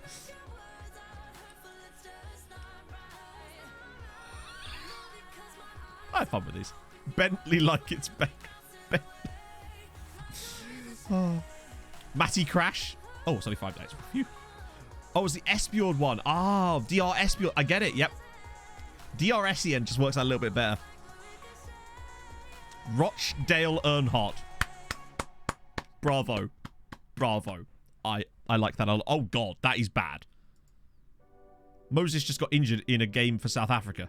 And he's out for 6 weeks. Well, more like 4 by the time. And more like 3 by the time he gets back. But he will miss the quarterfinal. That's really not good. Carlo Mura, though, will come in. DR Espanol also works, true. Ben's safety car. Lozano's progressing. This is excellent news. It's a shame we couldn't register for the Champs League this year. Or whatever we were doing, that is. 5 days to... Oh, it is! Thank you for pointing that out. Otherwise, I might have missed that. Safety VAR. Yep, 31st of March is soon incoming. And you know what that means, Chato? Which Mexican player will it be? Hashtag United. Oh, I'm really excited to watch qualifying later. I'm actually going to watch it once too. Qualifying's normally on during stream. Break Livermore. God, Dan, you were born for this, mate. Have you thought of writing greeting cards? Also, how are you feeling? Have you got over the COVID now? Spa Franco Champions League. Good. Peter Odom Wing Mirror. Sensational. Speaking of sensational, this batch of people. Oh my giddy aunt. I love a Wojtek. Always reminds me of that bear that fought in the military. Yep, have all of you. And you. And you. Oh, wait, no, you're... Oh, he's only 16 and he's already that good. Decent. Per Magnus Droge. Ralph Scharf. Nice name. Nick Kiel. We move. Zoltan Gira. Yeah, but it's still pronounced Wojtek, isn't it? A bear. So there was a bear, I believe it was the Polish military, who sort of was taken under their wing of this Polish platoon during World War II, I believe it was, and he was called Wojtek. And there's a whole... look it up on Google. It's a really interesting story. Oh. DRS Congo. Ida Goodyearson. Very, very, very good, that is. Oh, it's that day when FM tanks on FPS for some reason. There we go, it's done again now. That was weird. Formula Eastleigh. Formula Eastleigh. Yeah, honestly, it's a really interesting story. He ate cigarettes and drank beer. Yes. Now, if Viking was here, he's not, he's at work, he would tell you that that's exactly what he did when he was in the military. Oh. Well, that's... Okay, so Chavera's just got his first Colombia cap, and so did Milosevic. Not the Colombia cap, that'd be weird. Okay, that's fine. Luckily, I've been setting those a bit more sensible this time around, so we didn't get into that kind of trouble from before. Which other animal? There was another animal? Lights out and away we go ahead, Eagles. Roundabout foul car. Demoted for misbehaving. Oh, you can't do that. Peter checkered flag. That's good. Is it time for a bear fact? You know what? Yeah. Since we're on the topic of bears, maybe we can crack out a bear fact. Okay. Oh, no, we don't want cub mortality. That's not what we need right now. Let's do... What's this? What subheading are we talking about? Associations between them. No. We want... Smell. Yes, chat. Now we're going. This is quite a short one, actually. Smell.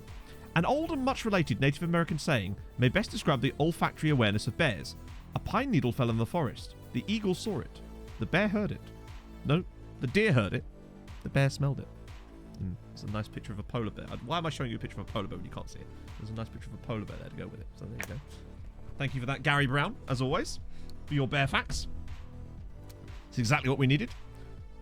How's on the port? I don't know. We'd have to ask Pog. I'm sure they're fine. Oh. But who dealt it? Well, indeed. I reckon it was the deer. Sneaky little farty bastards. Got more of them. Lovely stuff. 8 million. God, Turkey's really expensive to shopping. We already know about you. Oh, wrong one. Did everything except what I wanted to do there. Hello, another Romanian player. Oh, we do like... Hang on, what midfielder?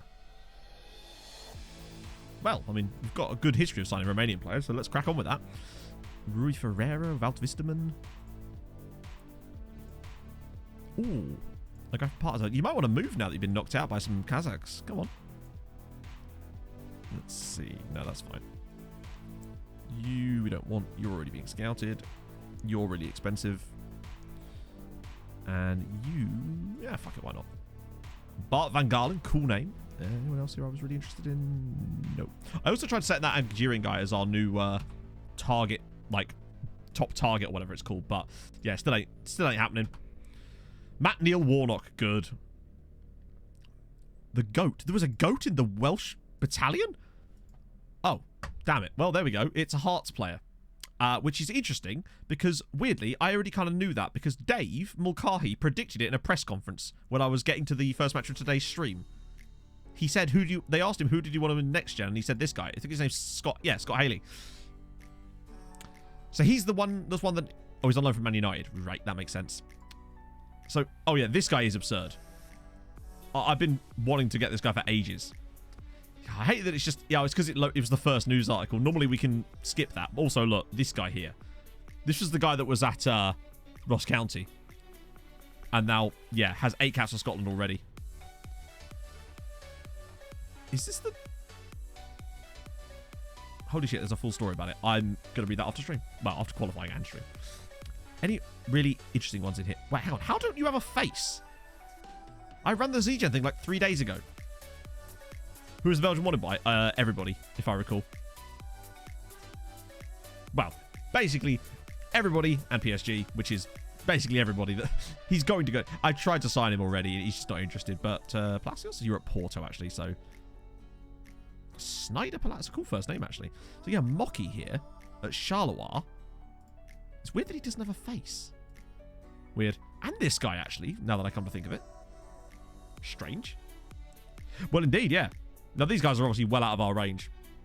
It does feel like it's missed a few this time around, yeah. No Mexicans. It does seem to come in waves. There's a lot of, like, British-based players, honestly. Let's see what we got here. Another one. Ah, there's your first Mexican. He was on it last year. That's Hiram Valenzuela. Hey, Icarus. I nearly signed this guy.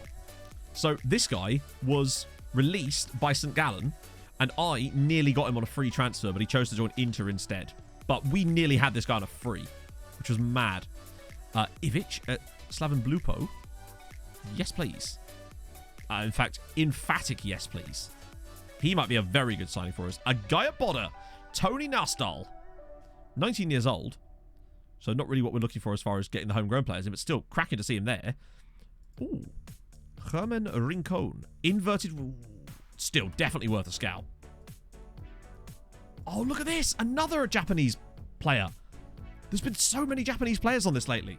And it's the first one that wasn't at Kashima Antlers. It's at Kawasaki Frontal. Still, yeah, that's true. We'll just get it for free in like 3 years instead, yeah. So, Masaru Iwamoto. No passing ability, but he actually might be quite good.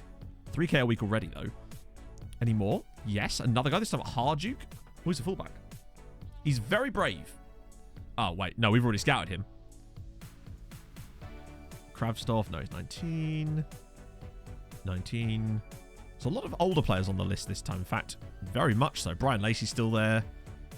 It's a lot of the same players as last year, actually. Muhammad Ali Al-Ali. I mean, £20,000 a week he's on already at 17 years old. What a brilliant name. Muhammad Ali Al-Ali. Good. They're just making sure that you heard it the first time. Hello, Pog. A boxing P-break pun. Yeah, it does a bit, doesn't it? Imagine if he was actually contracted to Al-Ali as well. Yeah, but look at that. 20k a week he's on already. That's mad. And, ooh. Oh, wait, hang on. There's more here. Miranda, he might be new. Yes, he is. Good. Centre-back. 6'2". Marking might be a bit iffy, but still. That's like a butterfly. Yeah. 19. Another German. What? Is it like avoided all the big leagues or something? Oh, he's 19 now. Oh, that's Atanasov. And then there's also this guy. Another Iranian. Mohammed Hashassan. Who you are... Actually, for once, they actually do kind of look a bit 17. But it'll be weird when he's 35. But there we go. And on the last page, another Japanese player. Daiki Kojima. Fair one. Hideo would be proud of his son's work ethic here. 5'4", standard. The Colombian Mbappe. Wait, hang on. The Colombian Mbappe to the next Mbappe. Mate, surely the Colombian Mbappe would also be the next Mbappe. I presume that's because the next Mbappe guy is French. An Otterhound at Park Run. That's amazing. Yeah. There's this guy here. Kusha Abdi, another Iranian. Sure, why not? This is the Wish Mbappe. I don't know. I think this guy is like a separate category. We have Mbappe at home in it. Yeah, there's Rafael Muzurkovic. Inverted? Wow, a natural inverted wingback. A rarity. Not that we need that at all, but it's nice to know that it exists. Another guy from, well, this time Saudi. Oh, I've already looked at him. Very well-rounded for 19. The guy at Barcelona that isn't at Barcelona, but actually is... it's the heading, which obviously could come with time, but like... we are down at the bottom of the list a bit now. And also, this guy here, Patrick Burns. Or is it Podrick? I can never remember how to say that one. Still, look at this. He's a D-rated player and he's on the next gen list. And that's it. He's number 50. We move. Looking like bums. P-bums. It's good old P-bums, chat. How much was the Montenegrin rice? It was bums. Good old Podrick bums. We're all children here. Okay, we need to get our shifty on. We pour. I think it's so. Yeah, so there's a lot of 19-year-olds on that list, which means next year it's going to be stacked with... Next year the shopping is going to be good, particularly as I'm hoping that we'll be in a better position to take advantage of the shopping. Because I suspect, right? Do you remember when we got our first reputation bump and then we didn't actually start seeing the benefits of that bump until the middle of the year? I suspect that's going to happen again this year. I think during the summer, all of a sudden, it's going to be way easier to sign players. Which is why I'm glad we've still got £12 million available. Veer Callum... I love that you're still on the puns. That's glorious work. Oh my god. Can we stop getting injuries? We're not even playing games. Well, if there's one way of stopping us from getting to the Europa League final, this is certainly it. So that's 2 people we're now going to be missing. Obviously, we'll rotate around for this game. That is not good. At least Stojanovic's one was only minor, but... This is starting to worry me a little bit. We'll go full rotation. Chenk's in. Halkov, Kano. Vice Freeze is back. Will the fraud finally get a goal or do a thing? Start Barry here, surely. How many worthy of the Hall of Fame? I feel like James BTCC got me. There was another one in there that got me too, and I can't remember what it was.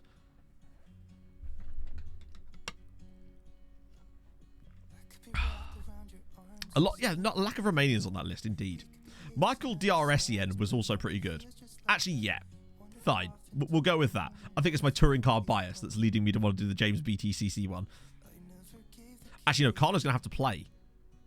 Because Moses is out too, isn't he? So we've actually lost both of our left and right side. God, we've literally lost both left and right side. That is a big problem. And I don't know if they'd even be back should we... I think if we were to progress through, we would get them back for the semi. I think. Maybe? Oh, there's a lot of games in there. There's not a lot of time left either. Yeah, I scout all of them. I say, actually, normally I don't actually, but I have scouted the Asian market this time around. I did a little bit of it after I'd done some work yesterday because I just wanted to chill a bit and I played all of the matches, so I just went in and did a little bit of manual scouting again. And I did actually look at the Asian market. There's not a lot of national teams at the time I'd looked though that actually had squads for some reason. Like a lot of the ones you'd expect to didn't. But weirdly, Afghanistan was packed with players. And Iraq as well. So we should get some scout reports about Afghani and Iraqi players soon too. With any luck. There's going to be certain teams that are just better for puns, aren't there? Frederick from the back of the grid.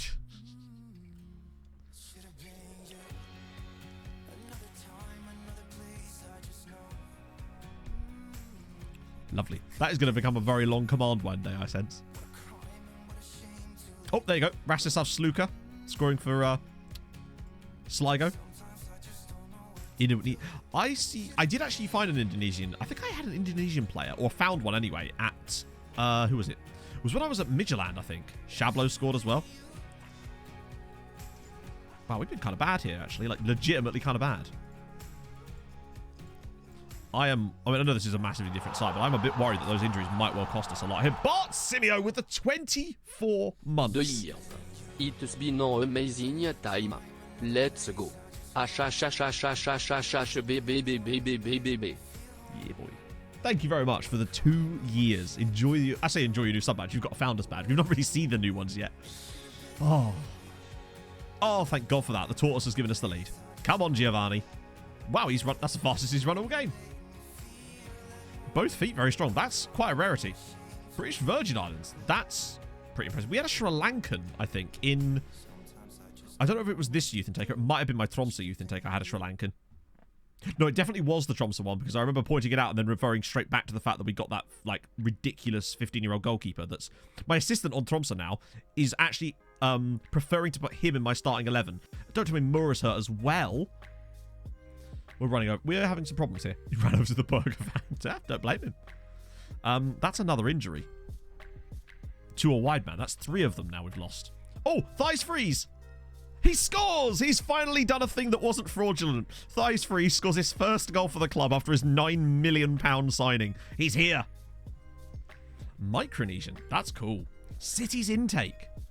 I love me the niche nations. Right. Oh, we're going to have to try and get Murrah off here already, aren't we? Injuries affecting him. Yeah, I mean, the problem is there's nobody on the bench because obviously there isn't because he was the guy. I don't even know who's going to play. Yeah, every goal so far has cost us £9 million from that guy, but that's fine. Over time, he'll pay it off. Any more goals going in? I think Cork probably already have enough points to stay up at this rate. If they carry on like this. Oh, I need to make more subs. Matt, press the spacebar, damn it. Right. Maybe Kushmarovic and... Oh, we got Jacob... Wow. Kano might end up playing here. Team being Danish. You'll find a lot of foreign players in Danish or Scandinavian youth intakes in general, but Danish especially, I noticed. Back when I was in at Midtjylland and at B67, you got a lot of it. Hello, Mike. How's it going? How's your Saturday been, sir? Oh, I have to look at this now. Hopefully we don't balls this game up now. Good tackle. Nicely done, Cletus. I forgot he was still here. Because oh no, it could be, yeah. Well, yeah, you're right. British Virgin Islands. I mean, he's basically guaranteed 100 caps for them, really, isn't he? Just by being from the country, he's guaranteed that. So it's all I kept him. Yeah, I think with some players, they just have outstanding things that could just make them better than that, you know? Yeah, how did our keeper get booked, actually? Maybe argue with officials, perhaps? Yeah, you're right. How has our keeper got a yellow card? Weird. Well, yeah, Midtjylland had an agreement with, I believe it was a Ghanaian team, wasn't it? Or was it Nigerian? I can never remember. Tom Davey. Oh, my days. Yeah, he's way better than mine. We just scored, but check that out. What's his diving like? It's a shame that a goalkeeper called Tom Davey doesn't have a diving attribute. Disappointing. That was Tom Daly, wasn't it? Not Tom Davey, Matt, you idiot. Was that Howcroft? Nice. Popped out this morning. Oh, lovely stuff. How's the game going? Stream's been good. We're actually progressing through the Europa League way further than we thought we were going to be. But we have just had most of our wide players struck down injured. Took off his shirt while bored. Maybe. Okay. Right to Dream. That's the name. Yeah. I knew that I could never remember the damn name. What if they play in that oh, that was Nigeria, wasn't it? That absurd Nigerian youth league, if you recall, that has like 75 teams in it. They fumbled to watch. Well, there we go. Oh, that's a goal back. He didn't celebrate against his former club. I rate that. Well done, Gerard. But also good to see you still playing in the top flight. VBOK had one too. Did they really? I'll probably ignore that, actually. We move. We're not going to throw this one away now. Bows have won again. Eventually, when we get a chance to play that game in hand, we could probably overtake them, but... is that just because Denmark has quite... I mean, that's one of the reasons I chose Denmark when I did the very first building a nation, was because they had quite relaxed rules, and there was a lot of... It wasn't even the relaxed rules. A lot of nations were counted as EU, basically. Really? So, Mura, Mayeni, and Alexic are all out of the... We might actually lose here, because we're going to have no wide players. Because they're all injured. And only one of them's even got injured in a game. This is concerning. I'd like to think we're good enough. I want to have a look at Red Bull Salzburg's like progression path, so we can see what they actually did and who they played and how. So Champions path, they started late. They beat Partizan barely. I mean, Partizan beat Red Bull Salzburg in a match 2-0. In fact, they knocked them out. So, and Partizan got beat by Astana. Then they beat Applewell, which is standard. Got a draw with Utrecht. Did beat Valencia, though. Beat Ferencvaros, you'd expect that draw there, but lost to Valencia in the away game. Knocked out Villarreal and knocked out Shakhtar. This is not going to be easy. I'm worried about the whole... yeah, £750 a week, I suppose, is not too bad. It's cheaper in Ireland, obviously. It's only £300 for us, but... I like the work permit. The work permit system in Norway is way better. It's just the... Does he have high potential? Yes. Which to them just meant any player I ever signed, apparently.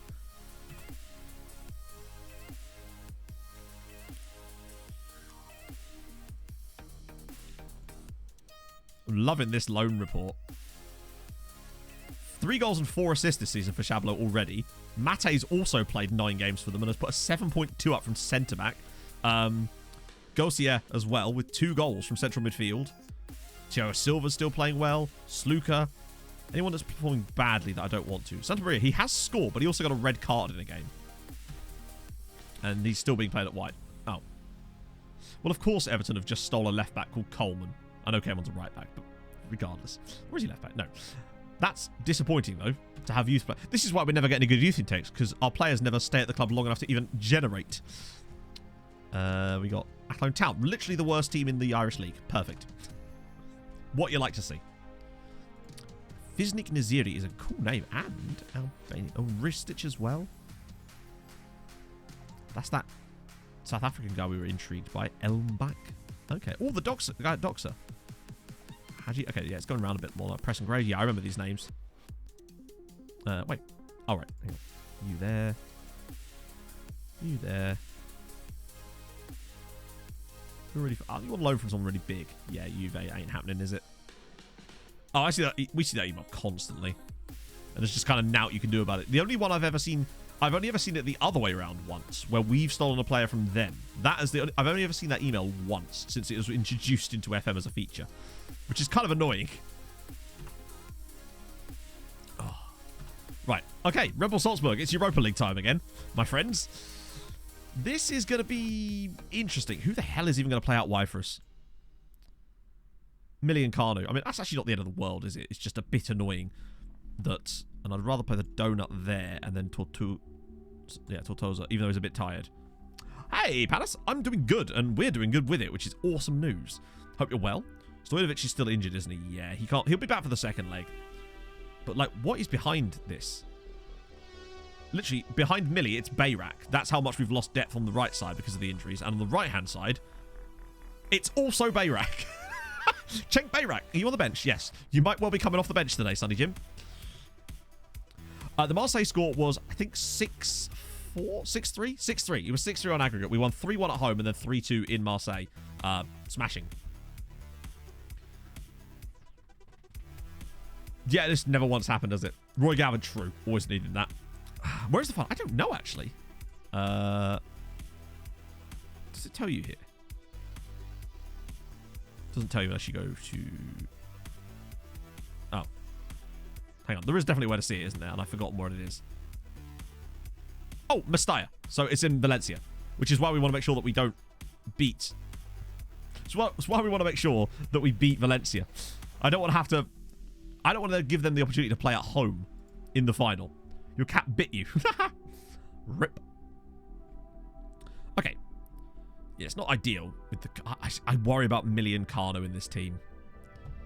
But what can we do? Is there anyone else I'd rather... Actually, I might put Dickie Franks on the bench too instead of Cletus. Just so we've got the only 2 other wide players available in the team. Or at least available for the team. We need a good start. We need to win the home leg, really. And if we get a win and a draw, which would obviously progress us, that would, apparently, according to Damien, be enough for us to sneak above Bulgaria in the coefficients as well, which was something I was not expecting. Like, I thought the best we could really achieve on even the most optimistic scenario was that we would get to remain where we are, and we've already achieved that. Seaval. Oh, wow. Van der Werf. There's a guy called Smith in their backline as well. Right, okay. Here we go. Treaty Red Bull Salzburg. This needs to be one of those nights from the guys. We need an Emmett Doran historic performance. Come on. Do it for Dave. Exactly. Stop the 3 Champions League titles. Ah. Yeah, you have to start the building process really early, which is why we've really got on the building side of things this season. I think this is the first year where it's really noticeable how much building we've done. And from now on, it's just going to be building upon building, really. We've laid the foundations, and now we need to start putting up, like, the first floor, you know? Those first little bricks of the first floor for a kitchen, downstairs loo, maybe a garage, you know? That's what we're building right now. Petroni. God, we've lost a lot of players for this match. It's disappointing. But strong start for us. Could be good. Particularly if we score, which Emmett Doran has done, and it's Treaty United 1, Red Bull Salzburg 0. This man loves European more than I love POG, honestly. It's incredible how much this guy loves playing in Europe. Treaty United 1, Red Bull Salzburg 0, ED7. Once again, I suppose it's probably because he's not top scorer in the Europa League, and he wants to make sure that he is. Because so far, he's already banged, I think, 6 goals in the Europa League. And we've only played in it for 5 games. He's got 6 in 5 already. Uh-oh, Joao Mario. Over the bar. Oh, lordy lord. First knocker up. But the fact that they got there is incredible. That's quite a strong start from them. Millie with a corner. Cleared away. Luckily the carp is here. He's on the wrong side, but that's a great pass for Millie. I think that time Emmett is going to be offside. Or is he? It's Treaty 2, Red Bull Salzburg 0. And Emmett Doran has got a brace already. This man is filth at this level. Treaty 2, Red Bull Salzburg. I thought he was offside, but not even VAR. Maybe there was a guy really deep that I just didn't see. Oh, it's that guy. Yeah. That guy dropped really deep. Doran 2, Red Bull Salzburg 0. You'd love to see it. I mean, we're looking good here. We've not even played that well, worryingly. That's the thing that kind of worries me a little bit, is that we're not actually even playing that well. We do have the lead. Oh, now we do something stupid like that. And this is the thing. I don't think this is going to be as easy as the 2-0 we've currently got. Hey, Leaf, how's it going, friendo? This is obviously going to be a penalty. Yep. Such a dumb decision, but this game has started a bit funky, and it feels like we're a bit fortunate to be in front at all. And is that Tahir Chong? And it's 2-1.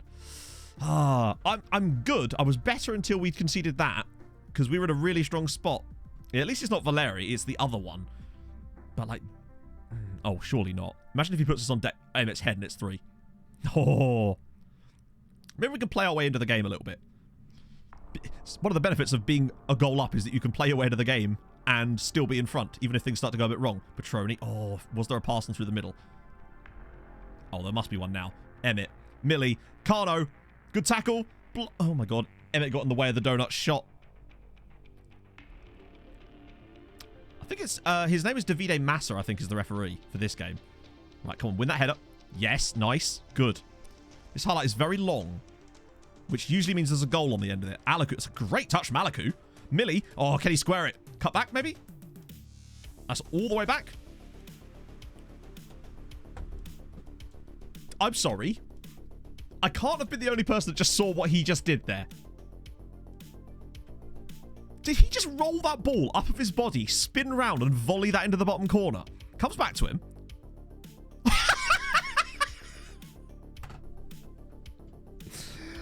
That's insane. He's flicked it up, spun around and volleyed it into the bottom corner. I think that was worth the £2.9 million fee alone. It's Treaty United 3, Red Bull Salzburg 1. I guess so. I don't play with attribute masking off, so I wouldn't really know. But at the end of the day, I'm not a gatekeep. I'm not one of those people that feels the need to gatekeep the game. At the end of the day, people can play the game however they like. As long as they're having a nice time doing it, then they're doing it the right way, you know? It's a red card. So I don't really care how other people play the game. I find it too easy if I'm playing with attribute masking on. Sorry, with off. You know what I mean? So I don't. But, you know, each to their own, eh? Oh. Lovely stuff. Alaku, what was that finish, mate? Also, 2 bookings in 5 minutes for Dedic. Glorious. So we've got second half, where we've really not played well. But we're against 10 men now. Actually, we've got possession. I might up the passing tempo. Try and drag them about a little bit. Actually try to create something in this second half. Look how narrow they are. Are we? Yeah, we're already doing that. That's fine. We are mugging them off, but we have a chance now to actually turn this into a really strong performance. And if we did get good from here on out, it would be bonus goals that could actually end up killing the tie, potentially, which is exactly what I want. I think we could win this game 5-1 and kill this tie off entirely before the second leg. That's the play. And Millie's in. Oh, he's found Carno. He's offside that time, surely. I don't think he is. No, I think he's offside that time. We've done the opposite of what we normally do, which is require 1,000 XG to score goals. Oh, it's a nice break from the other... It's disallowed, yeah. It's a nice break from my other save. It's nice to score goals. Yeah, he's miles off. But that was Felipe Massa. Cardiff's not a good game. Ask Besiktas how that went. I suppose, yeah, but we're playing Red Bull Salzburg. They were playing Liverpool. We really are not playing well, even with an extra man. Fuck it. You know what? Bayrak and... We're going to freshen it up completely. There. I mean, actually, Tortosa is dead. And Chiveris here, so that's fine. We'll bring on the Chav. Well, he's miles off enough to the point where you could see clearly that he's offside, you know? Nowadays, that is miles, given VAR.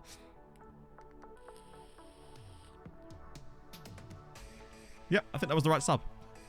I think he's going to get disallowed again, but we'll see.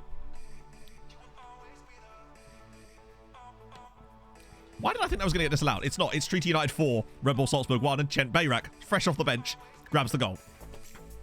Yeah, Emmett's kind of got a bit of everything. Lovely finish, actually, from Bayrak. Just little side foot volley. 4-1 to Treaty. That's what we needed. I want to make sure that we've got a 3-goal advantage going into the second. How have we scored 4 goals in this match, by the way, chat? Twazak with the 23 months. Hello, sir. How's it going? 22-23e de FML also good morning, Penis, sorry. Morning, Penis, sorry. Why is Peen sorry, Michael? I need to know. Oh, how's it going, man? The defense is a bit pants. I mean, yeah, but like, we're not like we've created good chances, though. That's the thing. They've been kind of average chances that they've made better for us. It's great. Maybe we could pick out another back post cross to Cenk Bayrak, actually. He's just sort of ghosting in there. And he's tried it again. They're going to do something silly here, aren't they? Or who does Salzburg have in net? It feels like no one at the moment. But whoever he is, he's not doing a good job. Dickie Franks now. Back for Chivar. Oh, give us a 5th goal. All right, that's fine. It's a bit deep. Carp. It's 5-1. The donut scored. It's Treaty United 5, Red Bull Salzburg 1. I think we might be heading to a Europa League semi-final, my friends, which will be against Valencia or Porto. And it's actually winnable, potentially, I'd say, given that we've already binned out Atalanta and Marseille. And we haven't binned out Red Bull Salzburg yet, but boy, is it coming. Their goalkeeper is a guy called... Wait, that's his full name? Oh, no. Is Miljan Stevanovic, who's arguably a reasonably good keeper. Just not having a good day. I said 5-1. Hey, Matchstradamus, right? We'll probably grab a late one, though, and make it 6. Or, worst case scenario, we'll let them have one, which is way worse. Marseille tie was good. It was 6-3 on AG. We won 3-1 at home and then 3-2 in France, which really helped us. We massively turned up. I was very surprised at how good we were. That should be an easy one for Barty. Yep. Good stuff.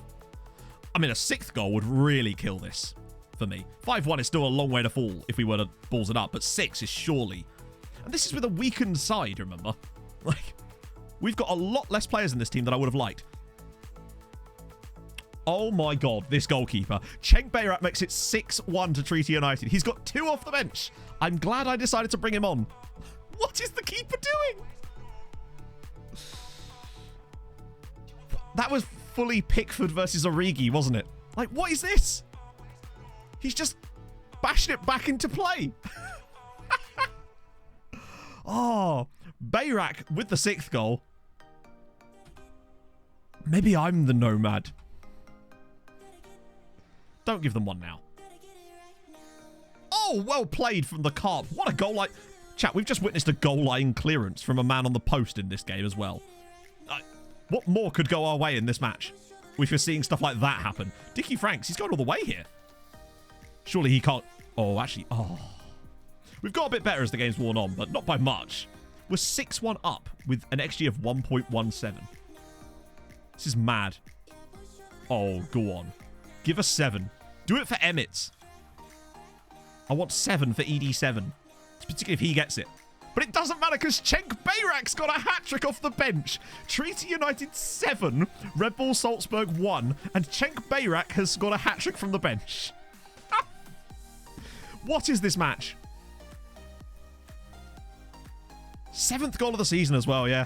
He's been very good. What a cross this is from Chavera. Just puts it on Bayrak. He's got about 8 inches on everybody on the team, and he's really tall too. It's incredible. 7-1.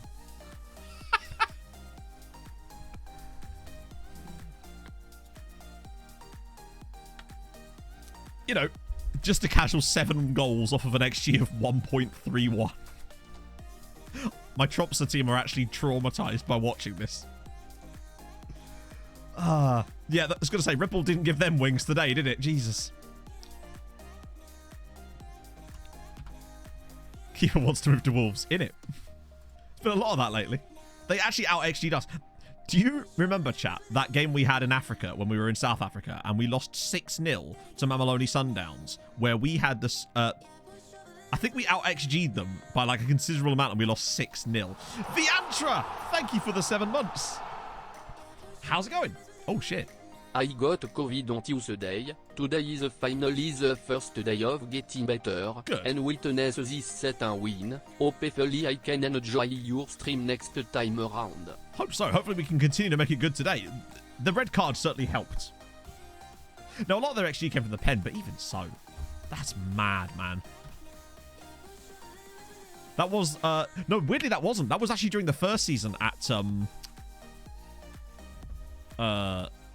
why can I not remember the name of the team we managed in South Africa? Spurs? Was it Spurs? Cape Town Spurs. Yeah. Very strange. But that was the first season. Now we've got a suspension to Martins as well. So Florida Man's going to be suspended. We're losing players hand over fist here. Not that it matters. I mean, if he's going to get a game suspension, make it in one that doesn't matter. Because we're already 6-0 up from the first leg. Sorry, not 6-0 up. 6 goals up. Right, what does that do coefficient-wise?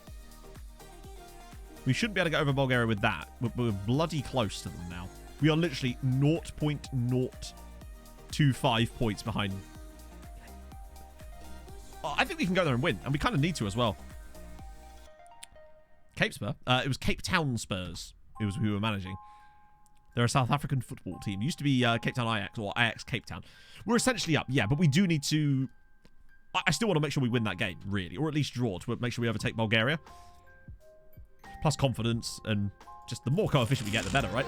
Bearded Child, thank you for the 50 bits.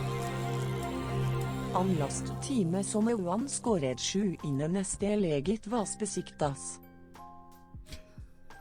True. But we're not playing Liverpool next. Imagine if they beat us 10-0. Imagine if they beat us 10-0.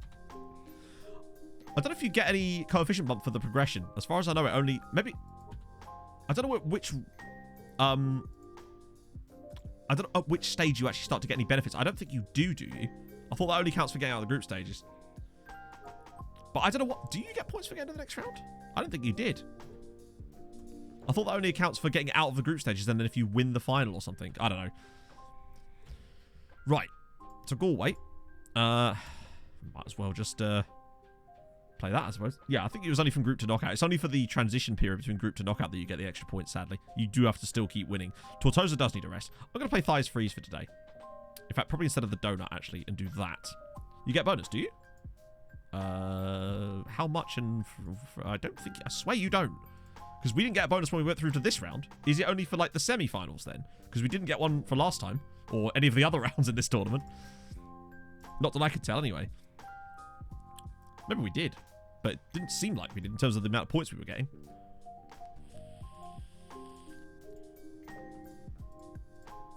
I'll take it if we do. Absolutely. But I didn't think you did. Not much. Well, it has to be... But what is it then? How much is it? For science, no. I don't want to lose because if we win, we get coefficient points and we need coefficient points. Even in a meaningless game, we still want to win because we want as many coefficient points as possible. Not for getting into the group.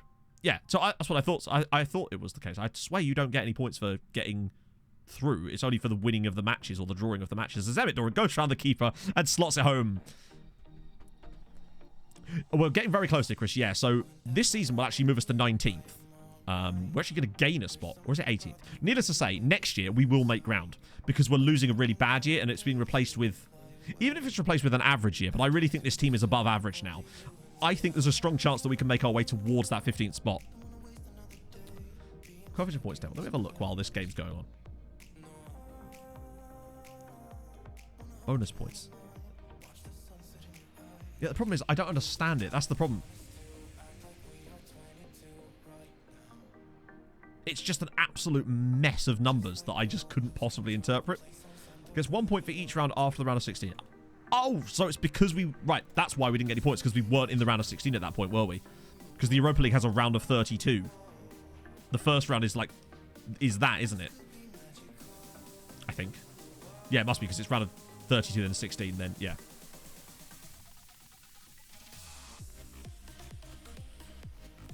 Okay, so just to summarize, Damien, does that mean that we do get points for qualifying for each round from now on? I'm extremely dense, as you all know. Go on, let's have another goal here.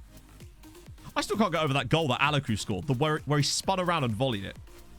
Oh, Millie, chance. 1 point per round. Oh, well, we'll take it, right? But regardless, when it comes back to it, I'm still going to try and win the away game as well, because every point matters when we're where we are right now. And if we could take a huge step this year and have like an 8-point season, go on, Cenk. He is just getting better and better now. It possibly would be divided. Well, it technically would be, because the teams... No, it will be divided by the teams from the nation, because that's only the team's personal points that you get. And that is always going to be divided at that point. So it's actually only going to be worth 2.5, but that will be enough to see us go above Bulgaria.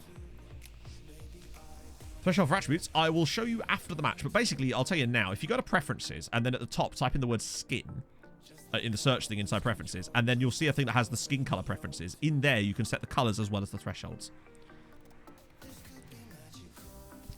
5 years to get back to it. Precisely, I think in 5 years we'll be having way better seasons than that. And the thing is, if we could have another... Say we had another 8-point season next year. I think it's unlikely we would. But even if we could get like a 7-point season, that means we'd be gaining 3.2.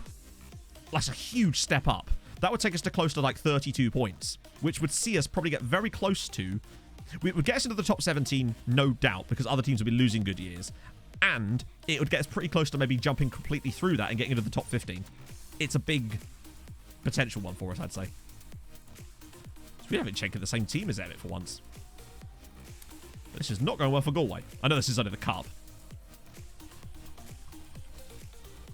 But also, let's be honest, we've still got a... I think Porto are actually quite good. They smashed Valencia 3-0 in the first round. Sorry, the first round. In the first game of their tie, Millie hits the post again. This is the difference between Millie and Alexic right there. It's a shame, but that's really what it comes down to, is things like that. And it doesn't matter in games like this, but it does matter in the big matches. Did Millie even score a goal against Red Bull Salzburg, despite the fact that we scored 7 times? It's usually the type of game where you'd expect him to fill his boots, really, wouldn't you? But there you go. Oh, who's that injured now? Whoever it is coming off. Oh, it was one of their players. Must have been their striker. It feels like the start of something spectacular, where we could really make progress over the next 5 years, because I think we're only going to get better over the next 5 years as well. So at the moment, we're at this beautiful part where we can make loads of ground as a nation just by being good ourselves. But now we're actually starting to be good, and it's making a huge difference to the nation as a whole. And as we saw this year, Dundalk were capable of getting into the group stages of the Conference League. And I think Bohemians might well be a team capable of doing exactly that this year too, considering that's where they're going to be. They're smashing it domestically and look genuinely really good. Alaku, Millie again. Oh, go on, turn provider this time. He's got a hattie. Chance for a hat-trick for Emmett Doran. Alexis will still be out for the second leg, yeah. Emmett Doran from the spot. And he hates playing the song, doesn't he? The Aviva for finals in the Irish Cups. I don't know. I don't think so, given the size of the stadium when we play the finals. I don't think it is, yeah. And Cenk again. Oh, over the bar. Of course he misses the bloody penalty. Useless. Right. Probably should make some subs now anyway. But not you. Maybe the donut in for the frozen thighs? No, I'll leave Emmett in. We'll get Tommy in for a bit. Coefficient is going to be very interesting in real life. Right, I got it as well on my second guess today, Paul. So, weird, yeah. What was your first guess? Because I had Malta as my first guess. And obviously I'm not going to say what the second guess was because it will spoil it for other people that play Worldle. But, yeah. In the club rankings, I don't know. We'll have a look in a sec. Yeah, Emmett just... Oh, Millie.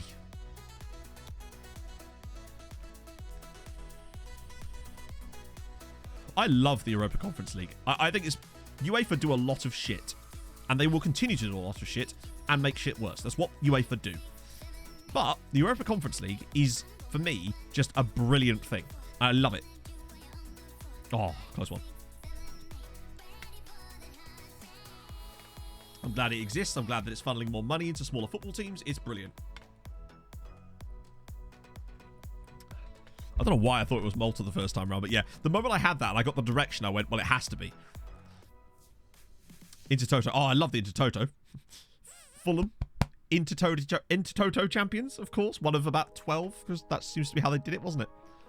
Just casually underperform. We've used all our goals up in the Red Bull Salzburg match now, and we've managed to underperform our XG by like 2 in this game against Galway United, but that's fine. Use India as a starting point normally. Ah, okay.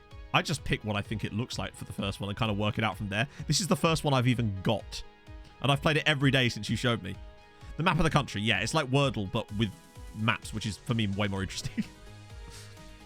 Oh, good. Wow, yeah, I don't believe that it didn't go in. But that is not game over. Okay, we move. Footle? What's Footle? Is this a football-related one that I don't know about? Opens browser. I assume that's what... Oh, hang on. No, never mind. How good are your staff now? A few of them are better. Most of them are taking courses and slowly improving. At some point, I want to have an overhaul of it, but... Yeah. And territories. Yeah, that's what got me before with the Svalbard and Jan Mayen one. Oh, it's FA Cup this weekend, isn't it? That's why it's a bit weird when it comes to football this weekend, because it's FA Cup. Fulham get a weekend off because... I think it's because we're supposed to be playing Forest at some point, and they're obviously busy. Yeah, Liverpool's second team would probably stay up comfortably. Like, their second team would probably get into Europe. Actually, maybe not that good, but still. The one with the map is Worldle, I think.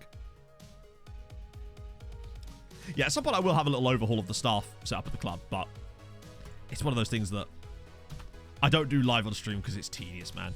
It's one of those things where I'll take some time, put on a podcast, and just do it for like an hour and a half or something. And Bohemian lost to Dundalk as we don't go top again because they've still got more games played. Good God. But Cork City, I told you, they're coming. Right. Countries on the globe. Oh, no, this is a different one. It's like you get the outline, basically, like a silhouette of a country, and you have to guess what it is. And after each one, it gives you a direction and a percentage and a distance. 20... Oh, that's the EA Sports Cup. Right, I was going to say. Right, so next up, Red Bull Salzburg. Oh, then Cork, finally. Season preview. I believe he was 16-1 on. It's 20. It's 1-20. So, yeah, it's 1-20. Basically, you're not going to win much money if you put a bet on us. But Cork are smashing it, considering they were 250-1 this season.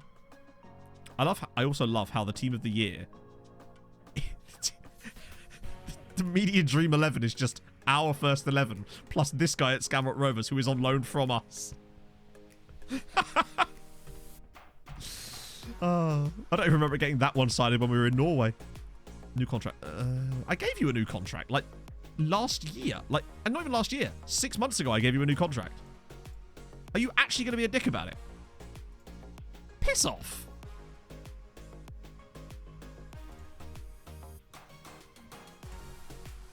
I gave him a contract, like, literally 6 months ago. To prevent him from leaving at the end of last season. And now he wants another new one. Oh, piss off. Be better. What if they're still dominating each other? Oh, we can't see because I've got the unavailable filter on. When he comes back, we'll have a proper look at that. Oh, good. Now Forkenhorse is injured as well. That's fine. Took corners. No. Jesus, every time, man. Knocks ball past opponent. I don't really want that on my board and midfielder, really. 3 teams lead Ireland national team production. I love it. There's just 3 players on this list that came through our Irish sides. This guy, Andrew Moran. Oh, it's a real guy.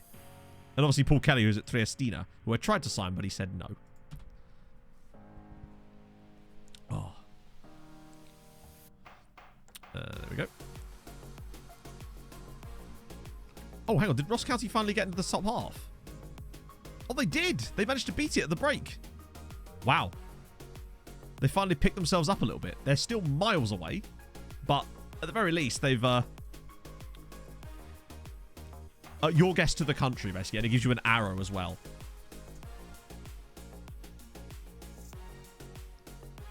So yeah, whatever guess you put in, it gives you the distance to the country that you're trying to guess, basically. Yeah, transfer value is absolutely pointless. I was excited when I first saw it. Like with many features, I was excited when I first saw it, and then I realized that actually it did nothing except change some numbers on the screen that underlying didn't have any different features. Like the amount of times we've asked an agent what acceptable price for the player would be, and the value they've given is X value, and then the second higher value is 10 times the X value, basically. So it's like, well, what's the point then? At that point, you might as well just... Ooh. Cavalcanti. Got to. We've got to have a look at him, right? So, it's a shame we missed out on the mayor here, but it is what it is. I'm going to remove him from the shortlist now because he chose to join a different team. Rolf Nisa. Another Norwegian. Yes. A couple more here. Good stuff. Ronaldo Hidalgo. Great name. Ooh. You lot. Not quite. Mura's back. Good news. Watched the week of preseason before I stopped. Does anyone else find that some games are more fun to watch other people play than they are to play yourself? I find that with a lot of games that aren't FM, basically. Yeah, did we actually get an explanation of what the football one was? How does that one work? I'm curious. Like, for example, with games like Stellaris and CK, I do enjoy playing them, but I much rather watch people that are really good at them play them and tell stories while they're doing it. For me, that's the shit. Right. Oh, that's good, isn't it? Right. Okay. So, Emmett, Millie it'll have to be. Bayrak to start. Actually, you know what? I've got a better idea. Bayrak starting there. Because, well, look what he did off the bench in the last game. In that exact position. And I do really want to win this. Particularly if Millie's sulking as well. Value's too high. Yeah, exactly. I also love it the other way around, though, sometimes, when you get a player who... They'll be like a 200k bid, and then you'll ask them, and they'll be like, oh, I need you to let me leave. And you'll be like, okay, fine, I'll let you leave for a reasonable bid. And then the bid that they want you to let you leave for is like 5 million. I'm like, yeah, you know, yeah, we'll probably do a deal there, because no one's paying that for you, bruv. Guess the player's name, and it says if the league... Oh, that's awesome. Right, and that is called what? Is it Footly? Which sounds like a foot fetish website. Maybe it is, and that's fine. You know what? Whatever floats your boat. Okay. Oh, nice. Cheers, Weasel. Poggy. Right, I'm going to put that on my other browser. That way I don't forget it. I always play them when I'm waiting for like a video to render and I've already done everything I can and there's nothing new I can achieve, basically. After I've made the thumbnail, the video's still got like 5 minutes of rendering time and I can't do anything else on the computer other than just browse Reddit, so I just do stuff like that. In the meantime, right. Got to keep an eye on that Valencia-Porto game. Maybe Valencia can turn it round. We'll see. I would really like to win this game, though. Just for that little extra bump in coefficient. Alaku. Slip him in. It's not great, but that... They're playing a different goalkeeper, chat. They are actually, unironically, playing a different keeper to the one that let in 7 against us in the first leg.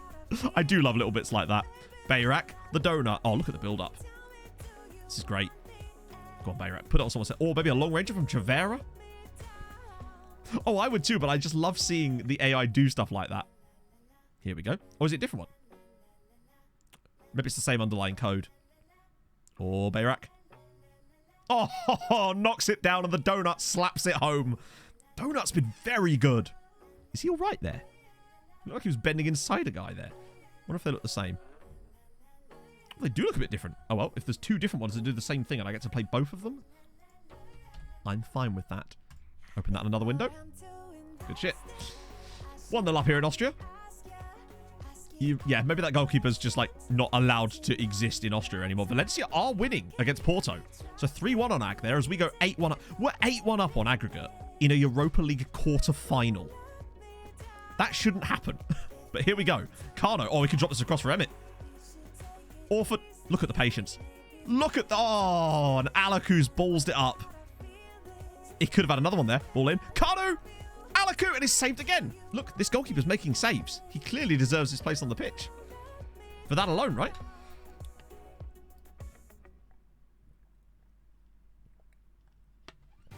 I love how we're playing way better in this game than we were in the one we actually won.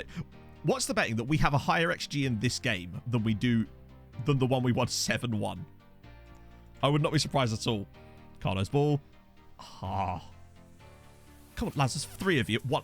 Does anyone else get really annoyed by that when the ball is cleared away and nobody who could just come and easily get the ball because it's rolling towards them will come and collect it? But it always seems to be that when it's the other way around, your player never reaches it and it's always the AI's defender that gets there. It's so irritating on highlights to see that. Maybe it's just the tactical setup and like the shape of the system, but it's so annoying.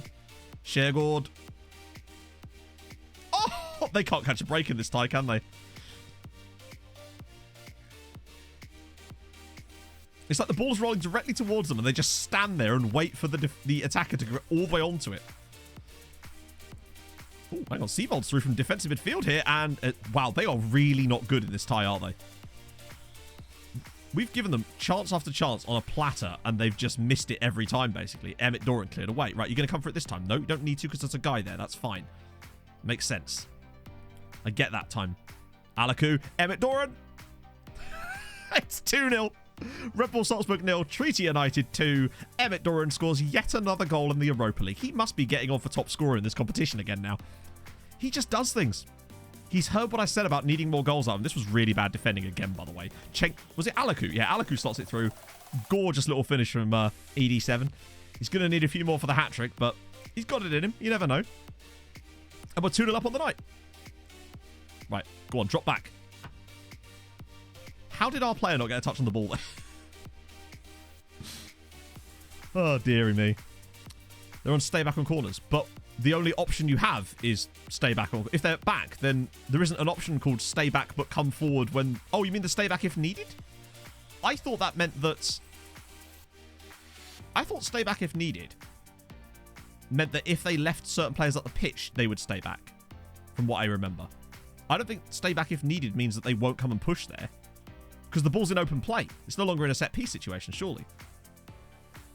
Maybe that's how it works, and maybe I've been wrong all along, but... It's weird. Oh, Seavold's in again, and they have scored one. Red Bull Salzburg finally score a goal.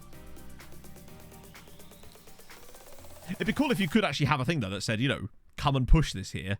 But there's a lot of things I'd like to see changed with set-pieces, because they're kind of rigid. It'd be cool if you could, like, actually, not program, but, like, train your team on certain passing moves and things from set pieces to do, like, actual proper set piece plays. That'd be kind of sick. Go on, Jacob. Yes. Nope. Lost it. This is where they grab another load of goal. Ooh, good effort. Dangerous, but I rate it. Good, thanks, mate. I'll probably just sign whoever I want. Chat manager that allows you to draw play. Yeah, that would be so cool. Now, admittedly, I don't know how the match engine would handle that, and someone would be able to break it so easily, and I suspect that's why it's not in it. Because I just don't think the match engine is advanced enough to be able to handle that sort of stuff. Valencia are 3-0 up now. That tie is 3-3. Also, Rangers giving Liverpool a game. Fair one. And we play the winner of this one, don't we? So, oh. Go on, one more. Oh, cleared away. Oh, well played. Well, but again, they just sort of stood there. Carpenter managing to get back that time, thank Christ. Seem to push forward. I suppose, yeah, because they're coming back to the normal... I like that idea. That might be how you do it. Because you're right, they will push forward a bit because that's not their natural position. Good thinking. Uh-oh, Sucic is through. We missed again. We're riding our luck a lot in this game. But we have had, I think, either the same or more XG than we had in the first leg. And we scored 7 goals in that game. Kano's coming off. I guess Millie, and then Bayrak goes across. Maybe Gav for the donut. And maybe Howie as well. Got to give him a run. Maybe do Scotland. Scotland's doing themselves at this rate. A depth chart. Yep. Yes, that's cool as well. And to me, that wouldn't be that difficult. It's just a series of it's just a series of comparisons, really. Like, you know, if checks. Just simple comparison checks. But yeah. Howcroft in behind. Go on. Oh. Hey, Tom, you could sign for Red Bull Salzburg with finishing like that, bud. 4-1 now. And Porto down to 10. Oh. Well, that's kind of annoying because I would quite like to win this game, considering we've been pretty good in this one. But you know what? If it happens, it happens. And Nah, they probably are good value for a draw, actually. I suspect that Valencia should win that tie now, given that they've got an extra man for extra time. And I'd rather play Valencia than Porto, honestly. I think of the two. Oh, what a part. Oh, go on, Millie. Drop this across for Emmett. This is why Alexic is better than you. I'm in the Tomislav Alexic fan club already. Yeah, and you can do it with set piece takers. Exactly. Right, come on. There we go.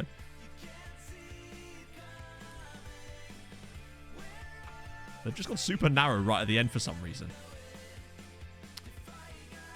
5-1. Valencia have done it. Another version of what? Wait, there's another version. Holy God, that's 3 of them now. All right.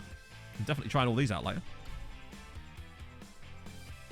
Perfect. Right. Okay, well, we needed a win and a draw to get the coefficient how we wanted it, essentially, anyway. So, actually, I'm going to yell at them there because we were better. We should have won that game, really. So, yeah, Valencia go through 5-4 on aggregate with a 95th minute goal from Yangel Clemente Herrera Velo. Really long name, man. 9-3 on aggregate there. It's not quite the 13-7 that Liverpool and Besiktas played out, but it is nevertheless a good result. So it's Milan and Liverpool in the other tie versus us and Valencia. We're in a Europa League semi, chatto. That's another £1.5 million. Oh, let's go. I don't know what that is, David. I was gonna check. Oh, yeah, finances. How are we doing? To be fair, we have spent a lot of money, so that's mostly we're recouping a bit of cash at the moment. So, coefficients.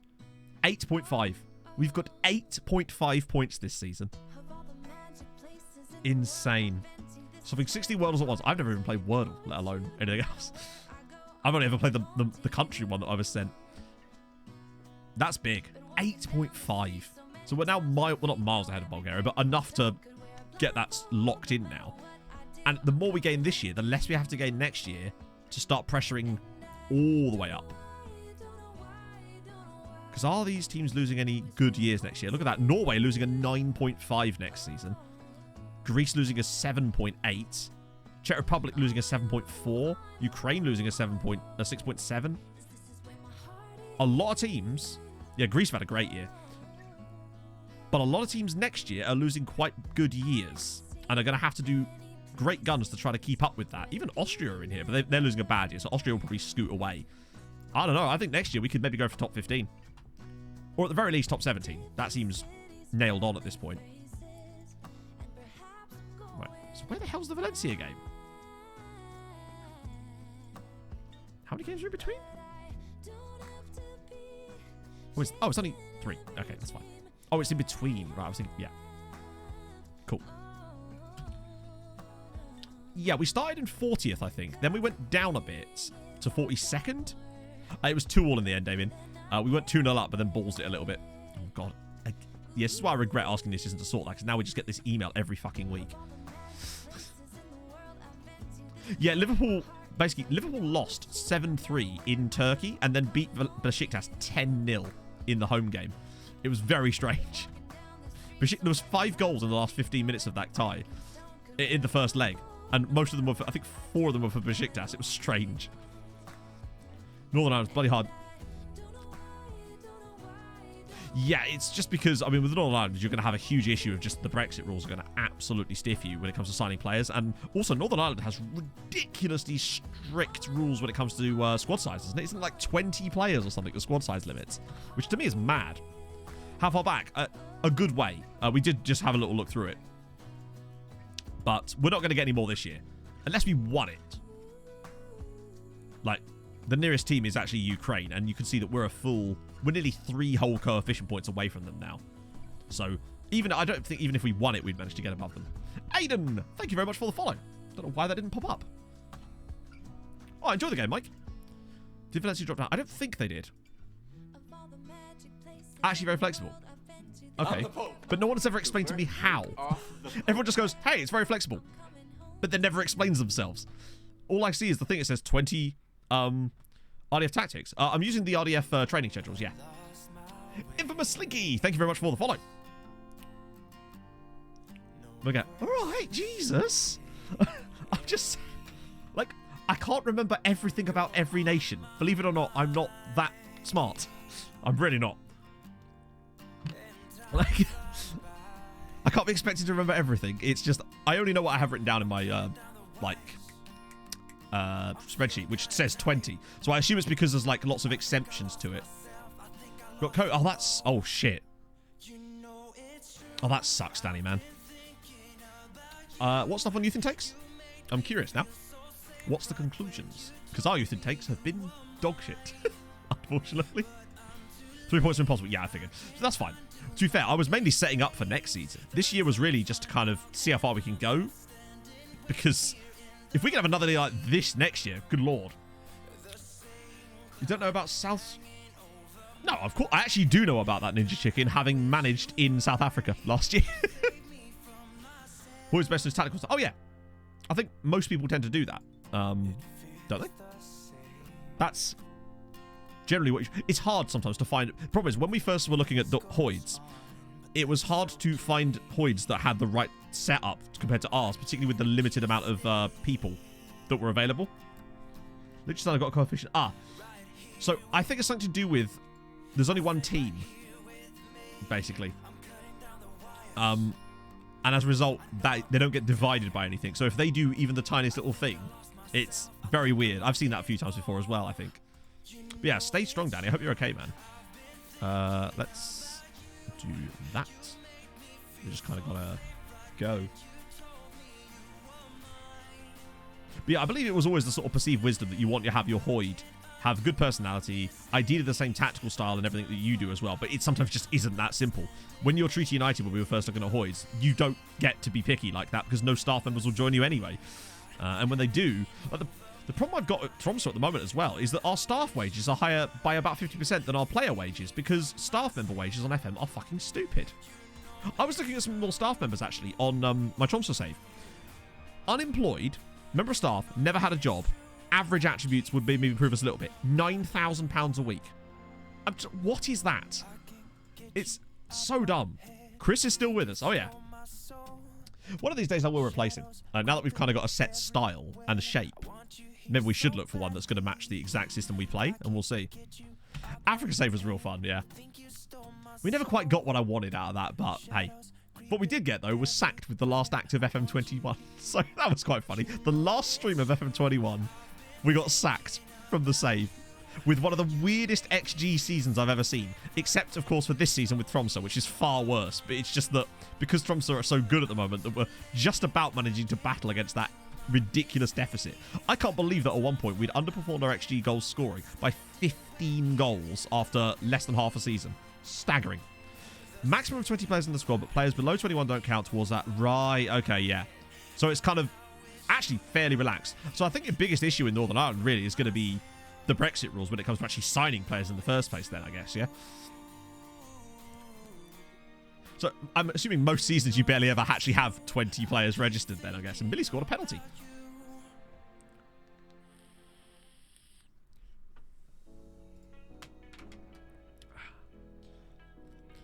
Club approach would be 9,000 week. Seems so normal, I expected to. Yeah. I don't know. I really think they need to look at that. Because it actually does make it very difficult when managing smaller clubs. Because the staff wages don't scale. Every member of staff, no matter how bad... other than a few random exceptions. Where you will occasionally find a random member of staff that will actually want normal wages. And I've never figured out why that is. But most of the time they want stupid wages. Well, staff changes their attributes more based on things like coaching courses. So it's not really... I don't think it's based on potential as far as I know. I don't even know if staff have potential or... CAPO do that. I might be wrong about that. I've never even paid much attention to it. I find that most of the time, particularly coaches, most of the improvement comes from the coaching courses, doesn't it? Rather than any specific development beyond that. They do actually have them. Wow, I've never even noticed that. I suppose otherwise, how else would they get their the distribution? Majority of big clubs, I suppose. But like, when I'm talking about smaller clubs, I'm meaning like licensed leagues in the top flight of major nations in Europe, like Norway. It's, to me, the scaling needs to be far better than that. If every member of staff, when they've never had a job in their life and aren't even that good, want £3,000 a week to join your random team, it's just like, really? You either have to have no staff or bankrupt the team by having staff, and that to me is a bit dumb. Particularly when player wages don't work like that. How are Bows getting on? Winning again. They just keep on bloody... We've got 3 games in hand here on certain teams. Hey, they've conceded. We're finally going top of the league for once. Any goals being scored by the Lonies? No. A rare day. Same nationality makes it a bit different in wage demands. Not to my knowledge, it doesn't. I mean, maybe it does, but this is... All these members of staff I was looking at were Norwegian. Just did make a tiniest bit of difference. And the one member of staff that I've managed to find that's always cheap is a guy that has never had the right nationality for the club or nation I'm managing in anyway. I consider it boring to start a big club for my own personal enjoyment of a save, but, you know, like I said earlier when someone was talking about, you know, the attribute masking, I want people to have a fun time playing FM, so whatever they're playing, if it's the most fun they're going to have, then fucking go for it, you know? That's my opinion always on those things. Do what makes them the most money? I mean, I feel like a lot of people, surely, right? To me, if we're at the point now where they're claiming that they should basically ignore game balancing outside of the top 4 leagues, then really we're not even... At that point, then I would start to consider that completely dereliction of duty. To me, I don't believe that it's surely that bad, right? Brazilian goalkeeper coaches, they might well be, but I can't get them to join me in Norway, is my point. Hey, caffeine! Oh, dear. Highest year possible. Yeah, they're capped at 200, basically. It's been good, caffeine. We are into the Europa League semi-finals, madly. We're going to be playing Valencia in the semis for a place in the final. I don't know. I think Valencia, we can give them a game. I think we might go out, but I think we have a chance to win a match in that tie. Was already having... Yeah, so basically, the way to get staff on cheap wages is to basically find staff who are already employed. If they don't have a job, you basically can't sign them because the wage demands are absolutely broken. If they've got a job, you're usually okay. Which to me is... That's how I proved to me that it's broken. Because how did they get that job? How is that club able to pay them that money in the first place then, when I can't? So, yeah, it's kind of dumb. But there you go. That's usually the trick, though. It's just to find staff members that already have jobs. Because then you can usually get them on wages that are close to, if not the same as the ones they're already on. Occasionally it won't work because they'll just sign a new contract with the club they're already at. But sometimes you just can't find any, basically. Yeah, we checked the coefficient. We'd moved above, basically, now. He's a very good keeper. He's got a bit of like a record of saving a lot of penalties for us, Thomas. And he's been fantastic. That's a great goal from Ben Quinn. Harley will be pleased. But, yeah, no, legit. He's been really good. Because when we signed him, we were like, wow, he's very good, but is he going to be worth making our highest paid player at the time? And I don't know how many years he's been here, but it's a while. The new VAR in Formula 1. Hang on, there's VAR in Formula 1 now? How does that work? Are they trying to see if the wheels cross the line? Or has he been pushed wide? Did he have the corner? Did he own the corner? This is where you're like, yes, Matt, that's exactly how they're using it, you mug. Stop being sarcastic. Use the spacebar to pause you for me. I can't be paused. I am insatiable. Sit still exactly for 3 minutes. Mate, I can't sit still for 3 nanoseconds. Don't you notice I fidget a lot? I'm a very fidgety man. Derpman, thank you very much for the follow. Wait, is that right? Yeah. Sorry, for some reason I thought I might have accidentally insulted you there. I never want to do that. Santa Maria's just scored again, I think. Or got a red card. Can't see. So how does it work then, this VAR in F1? I'm curious. Me paying attention to F1 is kind of like I watch the races and I watch stuff I've watched. You know, I'm what you'd call a casual.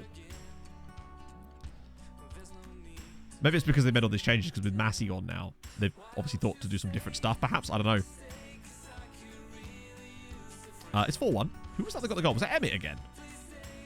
Yep. He's having a good year. You're what I call a filthy casual, and I will take it. I would never want to be anything more than that. Off-track passing. Ah, okay, cool.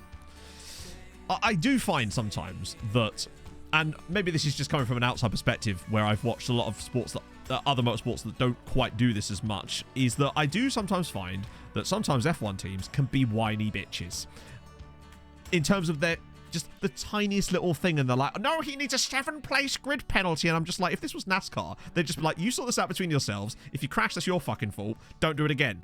And I don't know, it does, when I see that stuff, I'm always a little bit like, oh.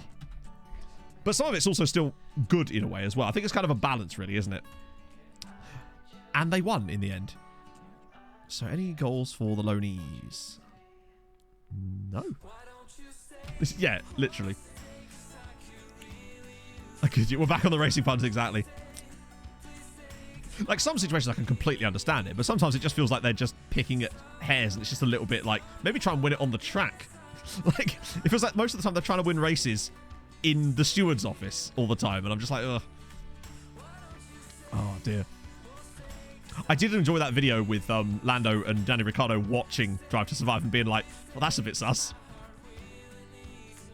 Yeah, precisely. It's great. They literally did this exact thing last year. So NASCAR will still step in if people are getting a bit silly. Like last year, there was a situation with Chase Elliott and Kevin Harvick where Harvick thought that Chase had wrecked him out when he was a lap down and it cost him a win in a playoff shot. So at the next race, they basically had a word with him beforehand, being like, don't you dare try and bring this in. And they had their little fight on track and tried to take each other out. But then after that, it was kind of done and they moved on. Now, obviously, admittedly, going a lot slower and with slightly more protective cars, I would say, as well. So there is an element of that too. You know, you wouldn't want people crashing into each other deliberately in F1 cars. I mean, you don't want to see it in NASCAR either, but, like, you know, there's a little bit more room for it. Half an hour, is it? I thought it was at 3. I thought F1 qualifying started at 3. UK time. Maybe I'm wrong. I looked it up before. I even looked it up before stream today. Yeah, I mean, like, it's an enjoyable series in the sense that it's not targeted at me anymore. Even I feel like I've outgrown it a little bit from that. I just find fake drama a little bit cringe. It's plenty of drama to watch, right? Oh, the program starts, right, yeah. No communication between the teams race to stop the one. Agree, yeah. Well, there seem to be more of them seem to be dropping out, don't they? It was sad. I love Kimi. It would have been nice to see him have stuff. The next-gen car, yeah, the amount of damage that... The one thing they have to sort out with the next-gen cars, though, is the tyre situation. Because they've moved to a single lug nut this year, as opposed to lots of lug nuts. And there does seem to be some issues with when the tyre's failing, the car cannot move properly. And it does... They need to fix that, because it shouldn't cost you the entire race when you get a flat tyre. It's the skid block. Oh, yeah. And plus, it was destroying all the splitters as well. They do... I know that they've been doing some tests, but they do need to sort that. I've actually forgotten which... Is it Atlanta this week? I've actually forgotten. Oh. Axel Twins. That's a good one. I'm surprised no one did that earlier, actually, to be honest. Let's see. But they tried to make out Toto and George conversation was at Belgium. Yeah. Yeah, of course, yeah. Because there's... Right, yeah. I watched that brilliant video about... What was it? It was something like... Drive to Survive being inconsistent for 5 minutes. And it was just all the horrendous inconsistencies in it. Yes, I watched Z's video on scouting. My approach to scouting is kind of along those lines in the sense that what Z mentioned about the under-19 and under-21 national teams is basically what I've been doing this whole save. That's really our scouting method for this save because, unfortunately, with the lack of ability to gain scouting knowledge as quickly or as efficiently as you could before, it makes it a lot harder to do what we used to do. What we used to do, and we will still do at some point, is we would actually go in and say, right, we're looking for an advanced forward. We'd filter it by any advanced forwards we were looking at, potentially, and then we'd literally go through using these views, and I would just sort them. And then we'd just see any player we were vaguely interested in. I would just get scout reports on people and then do it manually like that, basically. That's how I would do it. Also, this guy's ridiculously good. Presumably got second nationality Latvian or Lithuanian, right? Yep. We move. Tim, thank you for the follow. Oh. Are there more Emmett Wheelsons or Emmett Dorans? Good question. And no, I don't have the answer. Would you believe? But I wish I did. All right, we move those. Emmett has had a good season. Let me see it properly. 15 in 12. That's more like it. Yeah, I would like to see Jay steering. That's good. I'd like to see a NASCAR Drive to Survive thingy, but I would worry that it would have the same problems, and it would, obviously. And I don't think it'd be able to be made by Netflix, but it would be cool for the sport. I don't know if you guys have probably seen this, but NASCAR and IMSA are entering a NASCAR next-gen car at Le Mans in 2023 as Garage 56, I think it's called, where they enter it's like a random project car or something, but they're entering a next-gen NASCAR stock car in the Le Mans, which is very interesting indeed. They're going to have to give it headlights and everything, chat. That's not allowed. Far too redneck to be on TV. I mean, that's just a complete... That's a bit like saying that all F1 drivers are rich posh boys. But admittedly, some of them are. But, you know, it's just not exactly the facts, is it? It's just, yeah. Next gen car from Monterrey, Mexico. It is, you know, number 1 on the next gen list. MotoGP, that'd be fascinating, actually. Yeah, I'd watch that. I'd watch anything like that, to be fair. Reverse Park G-Sung. Parallel Park G-Sung would work, too. I mean, I don't think they're all, but I don't know. I just don't like generalizing people in it. It's just a fun sport, innit?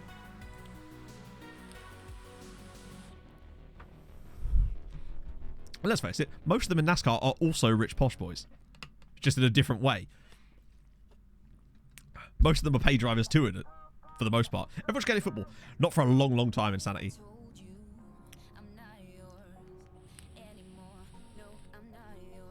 Now that I've started complaining about Millie, he's actually started scoring more now, which is good. Big fan of that. Wish he would keep doing it. Oh, and Emmett. Wow, he didn't score. Wait, penalty? For what? Jed oversteer. These are good. These are late ones, but they're good. Rich rednecks, though. I don't know. I don't think people understand what a word redneck is. Is that just like derogatory term for person from the South now? I guess. But like, I don't know. Most of them aren't even... Half the grid aren't even from the South. There is a large NASCAR base in like Charlotte, but a lot of them aren't even from those areas. Second yellow Mazda. Oh dear. Is this a drive-through penalty? Do you know it is? Oh, Smith's Toys is in. Oh, good save again from Bart. Endless loops of a circular track. Isn't F1 just endless loops of a non-circular track? Yes, both of these things are true, but people still enjoy watching them. I just don't understand this stuff. It's like, wow, people can't enjoy other things. I don't know. Weird. But yeah, second yellow car. No one actually did, Conman, and it makes me sad. It's also a second yellow flag, which is arguably better in a way, because it requires more thought, you know?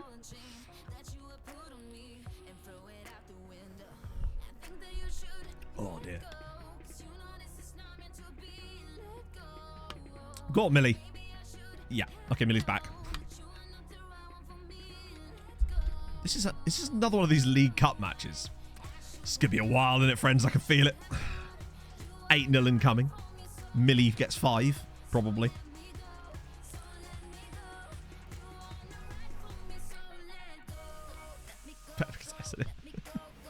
I too like watching balls go back and forth on the pitch. Matty Dash.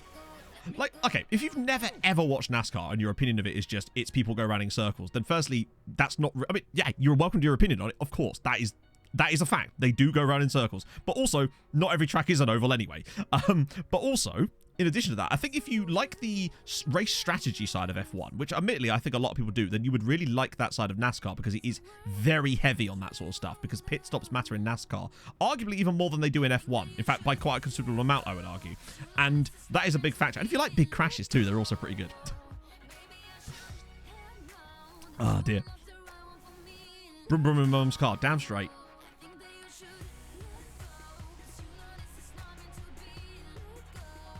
TT on the Isle of Man. That sounds amazing, actually. I would love to see that.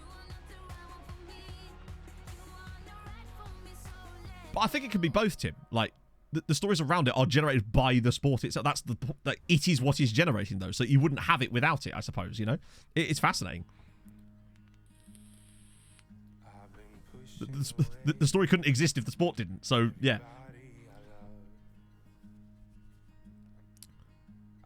That was Florida crowd being with... Which race did you go to Daytona? I presume. I don't know. Well, I suppose there's Homestead, Miami as well, isn't there? Which is what the season finale. Well, not anymore. It's Phoenix now, but I'd love to go to the Daytona 500. Lightning McQueen. He's good, isn't he? I imagine if you're stood stationary, those TT bikes on the Isle of Man going past you must be outrageous. Yeah, literally, we are actually having more difficulty with an Irish second division side than we were with Red Bull Salzburg. And this is a first choice squad. What we need is Alaku to pip one up and smack one in the bottom corner. Oh, so it was Homestead Miami then. Yeah. I mean, I think it's actually one of the better models. It'll be very different now because obviously with the brand new car and the brand new package, things are very different. Everything I've seen, even last week's race was actually okay, and considering Phoenix is notoriously not very good. The Isle of Man Thierry Henry, good. Staying on topic, I like it. Hey, I feel like I sort of have to be like a NASCAR ambassador in the UK because there's just not a lot of love for it in this country. And I like motorsport, you know? I love touring cars. I love F1. I love NASCAR. I love them all. It's very oddly specific. I love it. I'd love to go to someone like a race at like Watkins Glen though, because I do still really like the road course racing in NASCAR, particularly now that there's a lot more of it over the last few seasons. I think there was 7 road courses last year on the course, and there was even rumors that we were going to try and bring Sebring in. So, oh, it is Atlanta this week. So this is going to be very interesting, mate, because I want to see how super speedway it is. That's going to be interesting. Rafindi car. I like it. It's still the first half, chat. I wish you could insta result inside the match. That'd be cool. Just sim rest of game. I suspect that... So basically, NASCAR has a slightly different setup. There aren't really marshals, per se, because obviously the courses, generally speaking, are much smaller, other than obviously the road courses and some of the large super speedways. So the staff at the track, they are usually employed by the track, as far as I know. So I would say yes, probably, to that, because there's less things for them to do. There's obviously the flag stands and stuff. There's certain marshals around the track. I actually don't know, though, for sure. Fair one. It'd be cool if the skin I currently have has it, then. I'll rephrase. I ain't changing the skin. I love this skin. But what was that run there? He's like... Oh, dear. But, like, put it this way. So, for example, say there's a crash in NASCAR, you're not going to see the marshals, the ones that are helping with the car. There's like a separate team, usually run by the track, that actually deals with that sort of stuff. But I actually don't know, because there are still marshals, I think.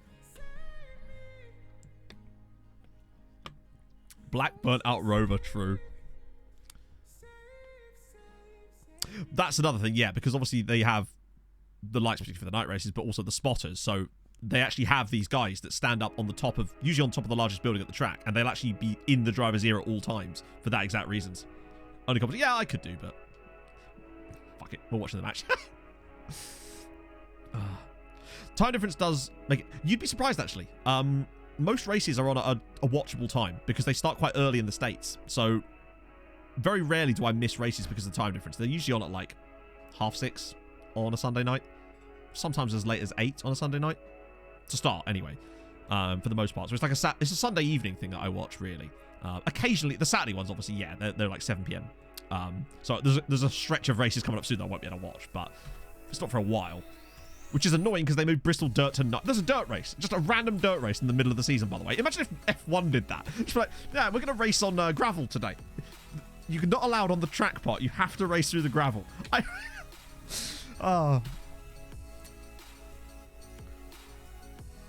Podolski Raikkonen. Oh, it's a hell of a mashup you got there. See, clutch. I like it.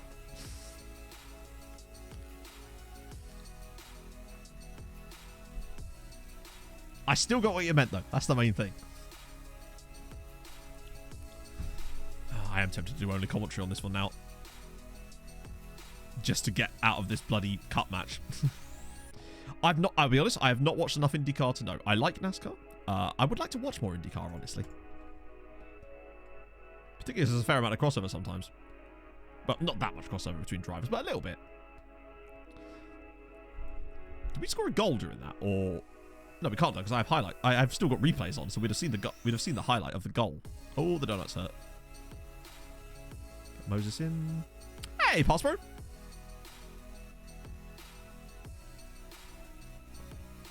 Lucas Gear Lever. Good. Fan of that.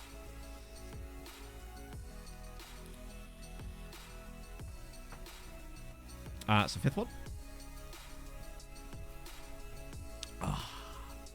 Want to get out. Ooh, they've had some poorness in racing. Yeah, we were doing racing puns. Bear in mind, those are racing puns from over 2 hours ago when I had my pee break. That was over 2 hours ago. Dorian Hattie. Oh, well. Wait a minute. Is there one more? well, I guess we get to do a little cheeky ED7. I'm glad someone spotted that because I would have let that go completely. Right, you know, fuck it. The most understated ED7 ever is about to happen. So, you know what to do, chatto. A 5 and a 4 and a 3 and a 2 and a 1 and take it away. ED7. There we go.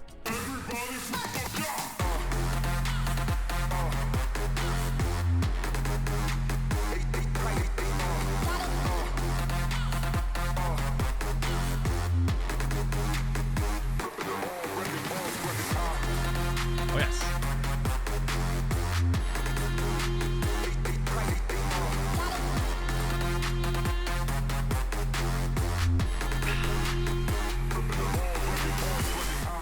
You know it's a good hat-trick when we didn't see it. And that, Emmett, is why you should score more in the Champions League. I'm just saying. Report after Abu. Ooh, what do the reports state? Give me the TLDR of it. In the same day. Yeah. I love that. My favourite thing about this is when they like finish a race and they have to try to cram as many sponsor names as they can into a sentence that doesn't need them. Superb. I found out why that was a little while ago, and apparently it's because they actually have clauses in their contracts, which means if they can mention them in interviews, they get bonuses basically. Apparently Dale Earnhardt Jr. once made 100 grand in a year just for saying that in his interviews after races. 100 grand! Which, fair one, you know? Or it's something to do with a hat he had to wear or something. The best number 7 of all time. Agreed. CR who? Never heard of him, mate. Rubbish. Kike Sanchez Flores was looking very spiffing there. Yeah, they're wild. I think it was a hat he had to wear as well or something. He wouldn't get out of his car until he'd found the hat because it was going to make him 100 grand a year. Yeah, imagine that in football. Specifically in football. Imagine the scenes. Come off the match. And because think of the number of commercial partners that football teams have nowadays, right? You just scored a goal in their interview after the game, and he's trying to shout out like their Mexican vape juice partner, you know? That's great. I love it.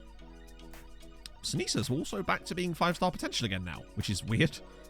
So that's good. How's that heading coming along, bud? It's getting there. Mine Tyler through chat. He's worth it, right? Okay, so Sligo. Den Valencia, thank God. El Blueberro, thank you, exactly. I've got cherry cola flavour at the moment. It's fine for a bit, but then also not fine. I think this guy might actually legit be a ridiculous defender one day.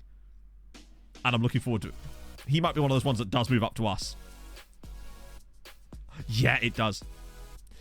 But they do also get the F1 coverage commercial free, which is pretty good, particularly for the States. One of the things, if you do ever watch a NASCAR race, you will be staggered by the sheer amount of commercials. It is absolutely ridiculous. And the reason is because they overpaid on the TV deal and are now trying to desperately rake money back in to compensate for it. A human error. Well, yes. I mean, he's not going to make a non-human error. That would be weird, because otherwise then they'd be admitting he's a robot that's badly programmed. Okay, so this is the rotation race. Rotation race, see? It's in my head now, chat. We talked about racing so long during that last game. Mura, Halcroft, Kano. Maini's back now, so that's fine. That'll do. I love that Cletus is still just knocking about here. Coca-Cola taste like the morning after rum and coke. Yep. Yep. I know exactly what you mean. The first couple of hits on them, they actually taste a bit like cherry coke, but then it tastes like flat cherry coke that's been mixed with alcohol and left out all night. Agreed. I regret it entirely, particularly as these pods are massive now. And now I've got to work all the way through it.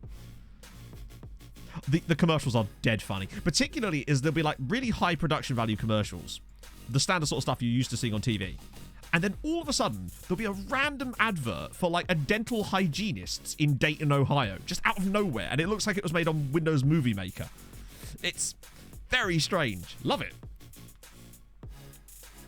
Ignore the safety because yeah. Well, yeah, but this is the thing. It's kind of like we have investigated ourselves and found ourselves innocent of all charges. It is, yeah, presumably it is the local ads from whatever affiliate. Because usually I watch it on Twitch. So it's just whichever wherever that Twitch streamer is, that's the local ads I get for it. It's weird. Good, though. Unless it's the Canadian feed, in which case it's always just Pinties, just like you get at the pub. Love it. Or it used to be. Oh, we're still on commentary only, aren't we? Fuck. Oh, well. We're losing. Good to know. Oh. Local broadcast. A lot of car dealerships, yep. For me, it's always things like car dealerships, and dental hygienists. I cannot stress, where are they getting the money for this? Like, why is the dental hygienist in Dayton, Ohio able to afford that kind of commercial airtime? I ask you. Third season, nice. Nottingham Forest save. 9 out of 10 league games. Hell yes, congratulations. The regional adverts are superb. There used to be this brilliant one. But the other thing as well that I noticed, particularly when I'm watching the US feed, is the drug adverts. It's so strange seeing half the advert is just them listing side effects. You know, side effects may include erectile dysfunction and or death. And it's just very strange. Actually, it's very strange seeing adverts for, like, actual, like, pharmaceutical drugs just on television. Ask your doctor about clematis, you know, when you got a plant stuck up your ass, etc. It's odd. We're still losing.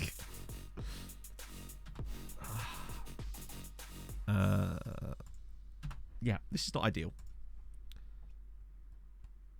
I guess they're not as expensive, yeah. If it's only on, like, the local affiliate station, I guess, yeah.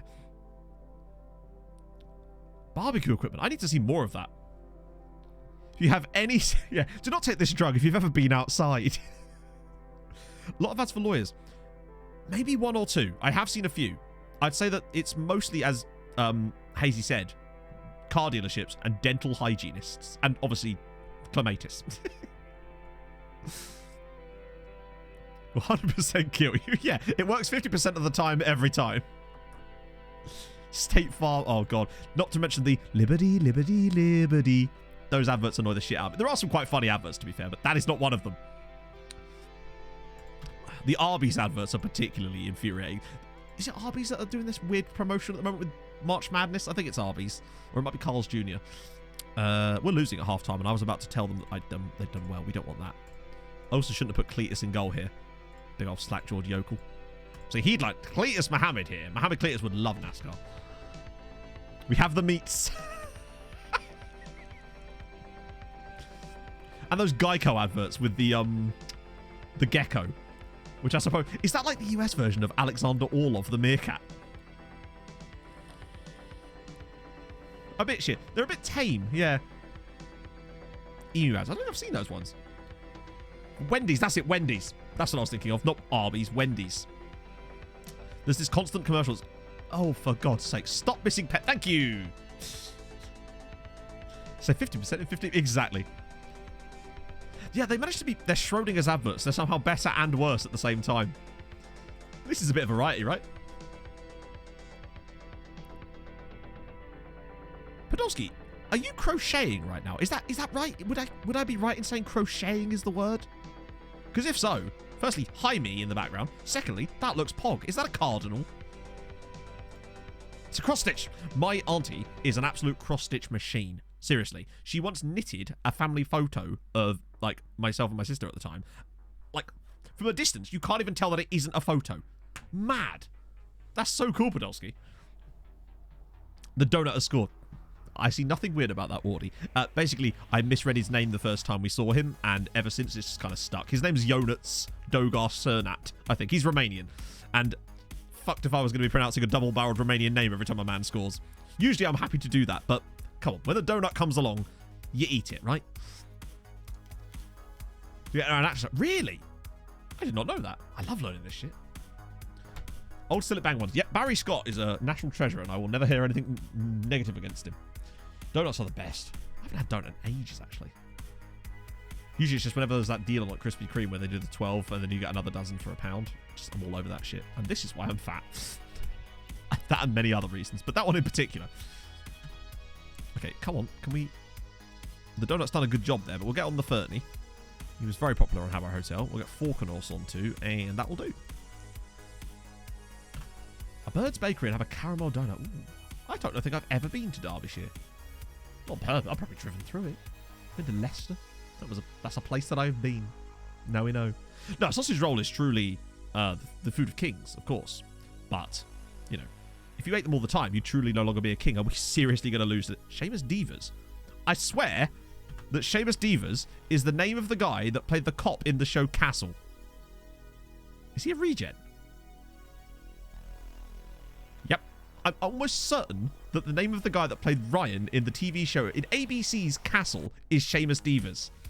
But apparently he's now rocking up at Sligo Rovers. Oh, Diva. Diva. Ah, oh, damn it. Dozen for sex. Yes. Yes, you do. And it's worth every moment, Leaf. That giant donut man. I'm just like, you know what? I'm getting a glazed dozen out of this. It's fine. Yes, his wife literally was his wife. It's true, yeah. That was really cute, actually. Emma and I randomly started watching Beaver Falls the other night. I haven't watched that show in such a long time. Very strange to think back that that's a show that existed. As Espen Falkenor scores. Lovely. Yeah, Sligo are way better than Marseille. I mean, most teams are better than Marseille at the moment, apparently. Cork City winning again? They've got Dara Lions. Fair play. He definitely was at quite a big club before. Is this going to be the season that Bohemian just come out of nowhere and do what Mulder did that year? But I think that was his second goal, weirdly. I just don't remember his first goal. Ah, that's another bar. Well, you'll see plenty of that here, Shane, because this is my full year save, probably. Leafs off to Krispy Kreme. Yeah, they're a Wish.com Marseille. No, wait. Marseille are the Wish.com Sligo. They wish they were. Plus, you know, Sligo Rovers have the decency not to play in a cycling arena. Which I think we can all enjoy. So Espen Falkenhus has scored again. And it's going to be disallowed. I like him. I wish he could have got out on loan. He was going to go to Bohemian too, which is the dumb thing. He could have been playing for the league leaders right now. Instead, here he is. Swatting it and slumming it with us mugs. Okay. Well, next up is Valencia. But which means perfectly we should be able to get both games in. Like Nagelsmann. Oh god. Hang on, you're wanted by Chelsea. That's mad. How did no one else pick him up? I don't get it. Ruskin with the gifted sub to Mr. Not Science Guy. You love to see it. I'm not going to lie. That has crossed my mind, ironic Christian. I think we have enough leeway that we'd be okay. In that when I lost the league with Tromsø that random year when Mulder actually outdid us, we didn't get sacked. But hot damn. Celtic tried, but like... Why don't... It's... And he still shows up. Oh, God. Exactly what... His pace was... Did it really? Chelsea were like... Chelsea were like, no.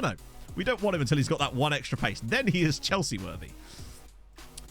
Oh, wow. Mate scored.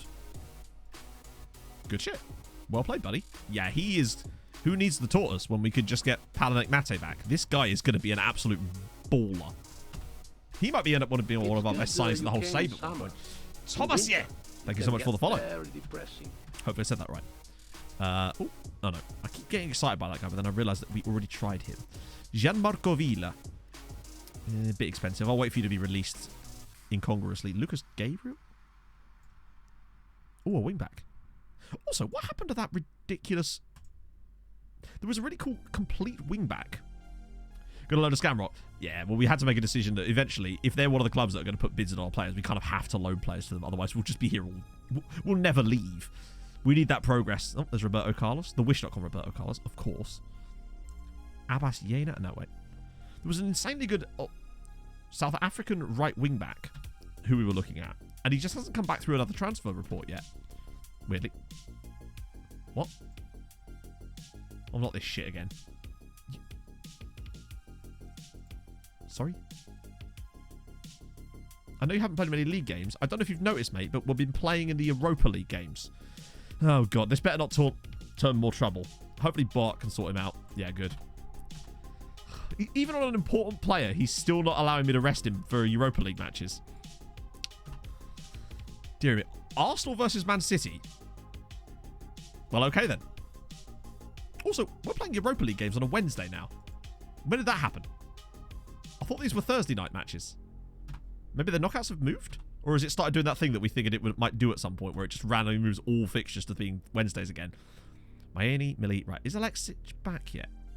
Nope. Wow, he is still not there. Okay. So I want the donut. And I need him now. And I need Tortosa. Karpanu, Stojanovic, that's good. I've got more on the bench. And Bayrak, of course, in case we need him. Right, I'm going to set this up. There we go.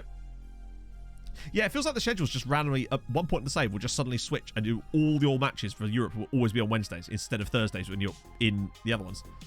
Alexic is registered, but he's injured. I wasn't sure if he was back fit again yet, basically. Right, okay. I want cheese-based puns, because I'm going to have another P. So I'll be back in a second, my friends. Cheese-based puns. Hit me.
I immediately saw Red Leicester City and I just enjoyed that. Curtis Jones. Oh. Edam Doran. Wensleydale for Farner. Wookie Carlton Hall. Chedderson. Wensleydale Snyder's good. Ida Goody on... Oh, dear. Sylvan Edams Blake is absolutely superb. Sylvan Edams Blake. It reminds me of an old episode of the Football Ramble where they were talking about cereal puns and someone called him Sylvan Ebrand's Flakes. And it just absolutely shat me up. Fondue Mensa. Oh. Plymouth Cornish Yargyle. Lobrion FC. Speaking of big teams, it's Valencia. Oh, God. Well done, Matt. Good start. Tony Edams. Okay, hopefully I can get them all one over at the start of the match. Yes, apart from Cletus on the bench. Okay, this is actually quite important. I need more tense music. Or, that'll do. I was hoping Christmas music would come on. Paris Saint-Germain. Narrow system. Oh my God, chat, narrow system.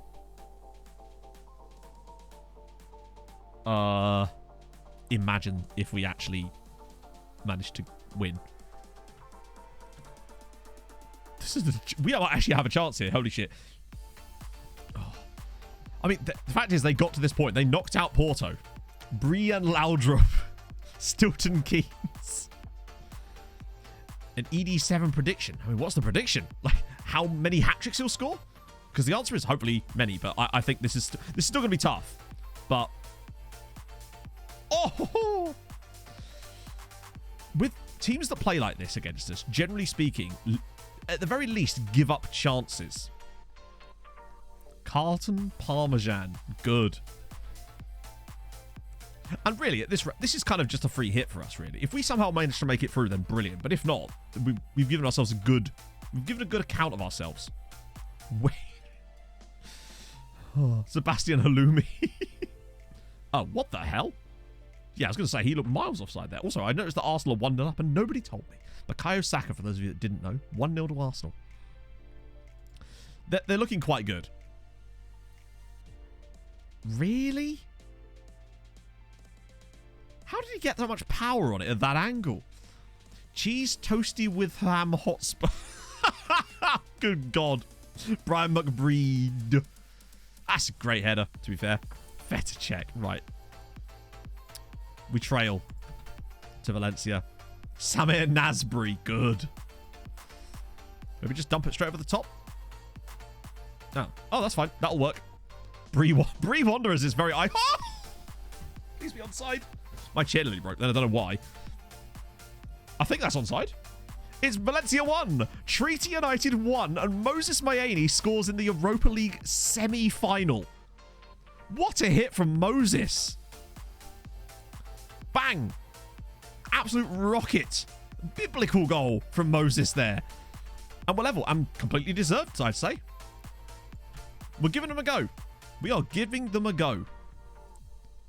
That's all I want. If there's any chance of us getting any tiny bit of coefficient point, or just going the whole way. Think about it, though. If we took a draw in Spain, what could we do at home? Then they'll probably rock up with a whole different system at home. I think we just got to keep this sensible. Vincenzo mozzarella. Oh, don't make me think of cheese now. Just make me too hungry. Don't concede another corner goal. Oh, really? 2 corner goals in the same game. Is Bart gone? No. He's here. Ah.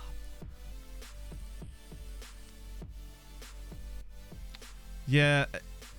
That's just annoying, isn't it? We don't really concede many corners, and they've got 2 in the same game. Both from those back post headers. Oh, yeah. Basically, the reason Mohamed Cletus is here is because Bart got an injury, and it meant that he was going to miss the Atalanta tie. So we signed a backup. We signed an emergency loan from Sevilla, and that's Mohamed Cletus, our backup keeper now.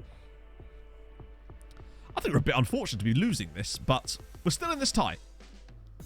It's not out of the woods. We're not out of the woods yet. I feel like just get a good chance. Oh, and that's exactly what we needed. Christensen's about to get binned, just like in Austria. Their narrow system's about to get narrower. Watch it get much wider now. Basically the same system. They're just playing a diamond without a point. The diamond has been blunted by us. Right, we're going to shuffle the ball around a lot faster now. And what changes? No, wait. There we go. Wait, come on, hurry up. There we go. Oh, Tortosa's knackered. But actually, I might get Gavin there and then move Donut across. But then also, Bayrak. Has to be a Bayrak day. And then Alaku's been bad too. Maybe Tom Howcroft? Right. This is what we've got to do. I sense. Up that tempo a little bit. This should be fine, right? What? I thought it was going to be a red card or something out of nowhere. I think this is the highlight you get when you're trying to make changes, and then eventually the highlight will just end randomly. Oh god, it's not going to end randomly, is it? Oh, good save, Barty boy.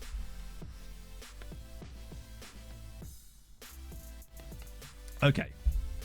Show me that equalizer, please. I feel like we've been good enough. They're a good side, but we can get an equalizer. A late Fishman, crack on. It's bought. Now, there wasn't any license plates for him, sadly. Go on, Schenk. He's taking his time. And Gavin Osborne sprinting from central midfield. Emmett Doran! Oh. Maybe he considers it a big game. And as a result, he's decided to not show up. That was a chance. Oh, come on. Find something. I don't want to push it to attacking, because I just find that attacking is... No, fuck it, why not? We've got 10 minutes. Need something here. Now's as good a chance as any against 10 men to find something. Howcroft. Inside for nobody. Oh, God, he's going to shoot, isn't he? There's just so many better options. Like, Mayeni. Oh, go on. Put it on Emmett. Oh, no! Oh. Hang on. We're still finding chances late on here. Come on, lads. One last sniff of something magical. Watch them get a third goal now. Hey, Dorian. Come on, make it happen. Find that equalizer. Give us a chance in... I mean, we still have a chance, obviously, in the home... Oh, don't you be... Florida man! He's gone. Orlando Martins is off. And now we're down to 10 as well.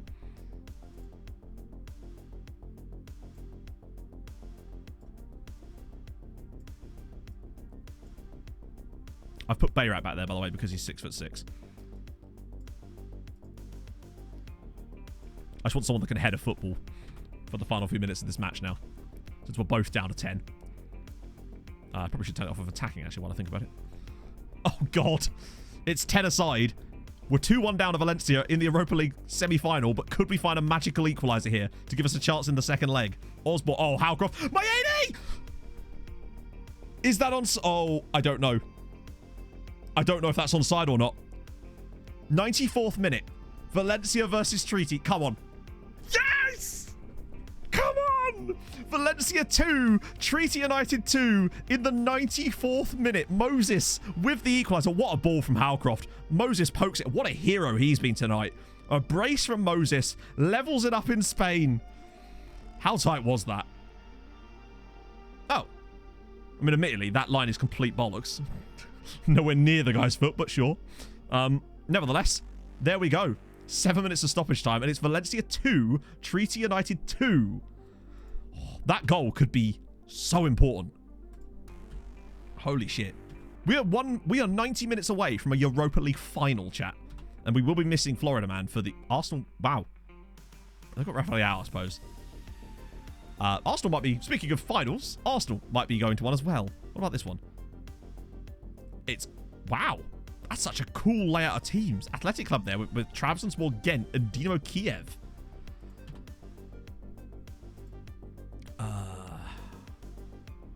Oh, so Tortosa's injured and Martins is suspended. Good. Those nomads are everywhere, mate. Agreed. Stoppage time was correct. Yes, it was. It was very correct. Holy shit. I can't believe this is happening. We really are going... What's our record this is? 8.75. The best year we've ever had was a 6. Which was so long ago that you can't even see it. And now we're on 8.75. Absolutely mudding Bulgaria as well. Leaving them for dust. There was me like, I would never even catch them. And now we're smashing past them. So Cletus, fair play, buddy. You've done a good job being here. I appreciate your time. But now it's time for you to leave.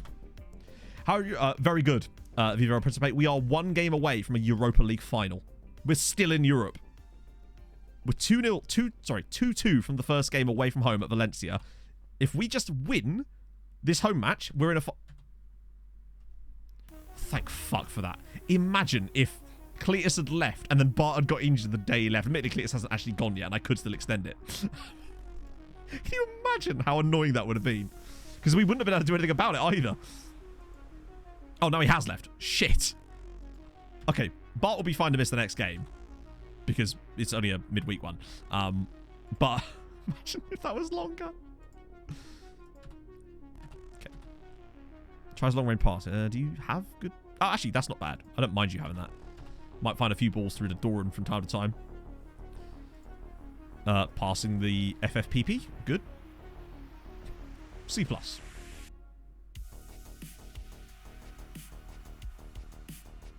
C+. Basically, no matter what we do in the league, even wins are still like, average. But how does that equal out to a C+? There's only one F in there. That was a draw. They will never be happy no matter what we do.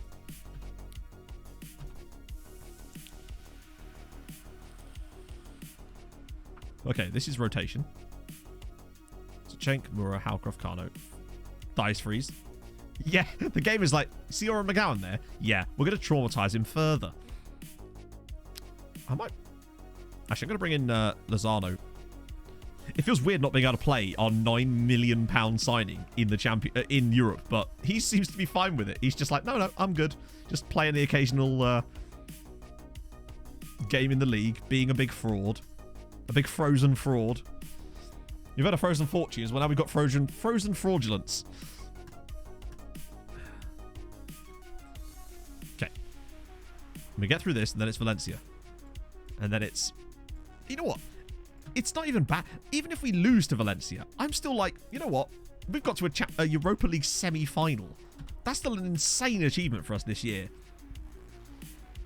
Yeah, he's living the dream. He doesn't have to worry about our European pressures. He gets to come and stroll around against St. Pat's with the other lads.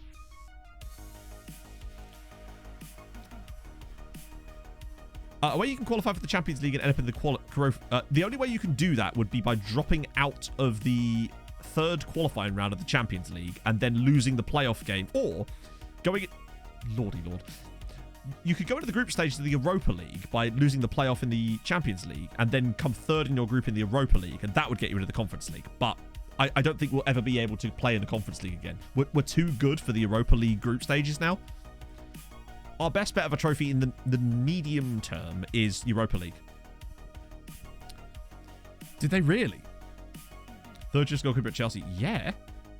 Marcus Bettinelli is living the life right now, chat.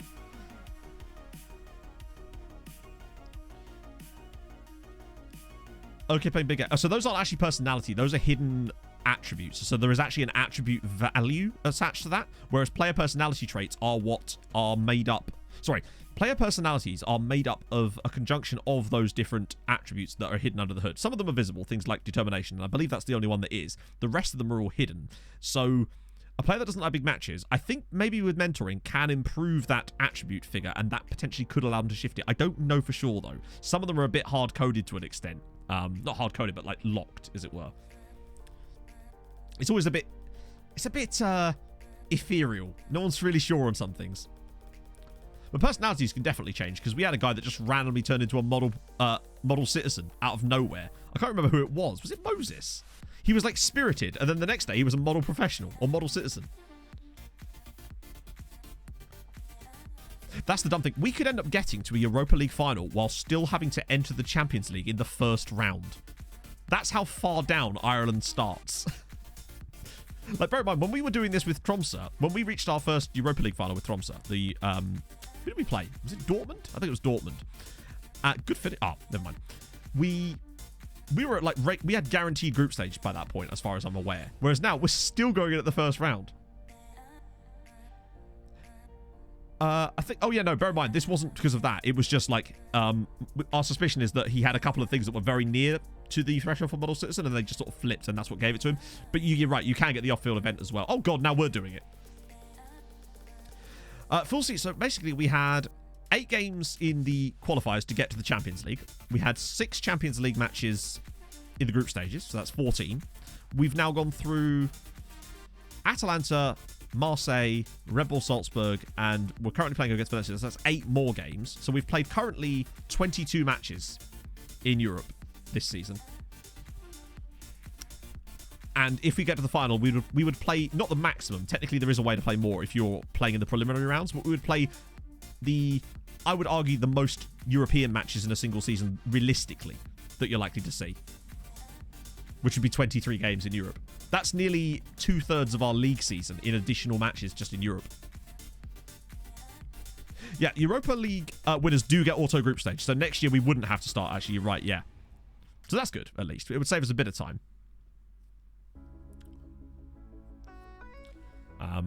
I like playing in the qualifiers, though. It does give Emmett a chance to smack in goals left, right, and centre. By the way, the fraud scoring again. Love to see it.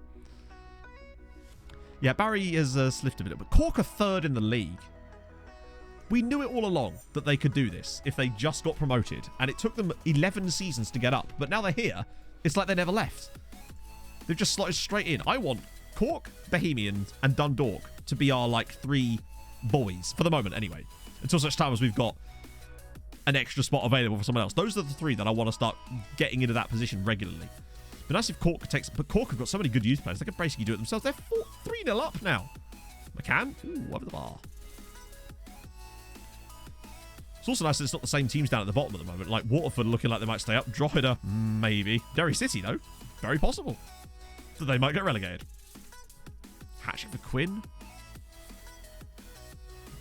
Oh, I was going to make subs there, and I just didn't.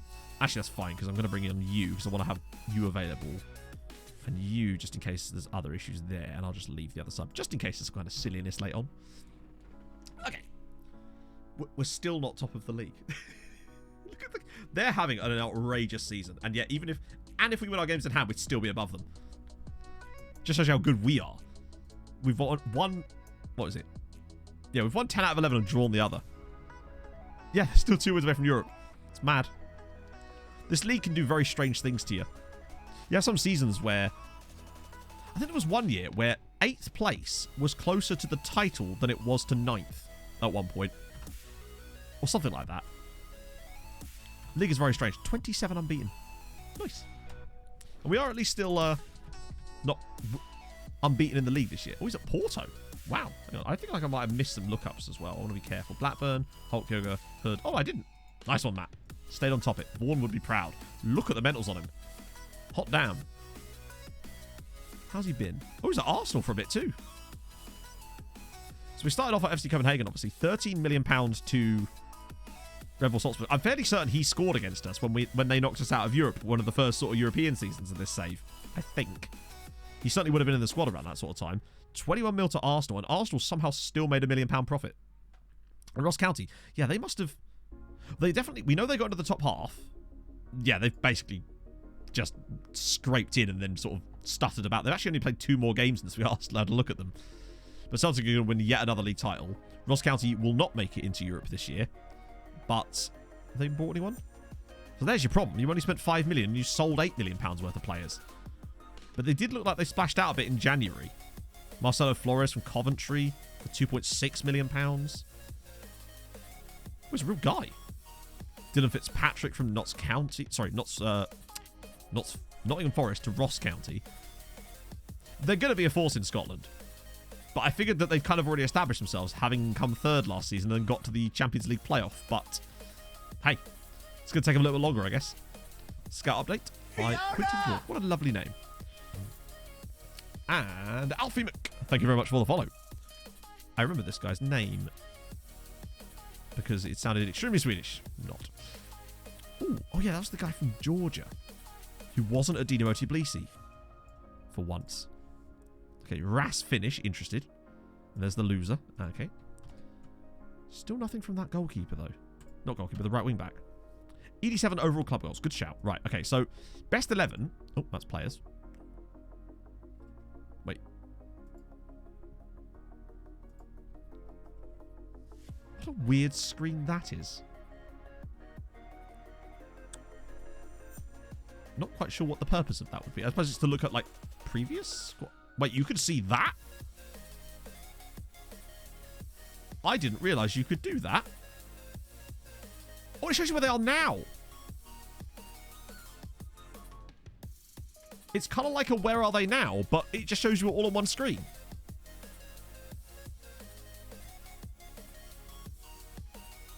The fuck? Did we just do yet another screen chat? I did not know that. I've never had any reason to click that one, because why would you? But the thing that makes it cool is that it's kind of like the Where Are They Now screen, but it actually shows you everybody on one screen. And their goal scoring records for that season.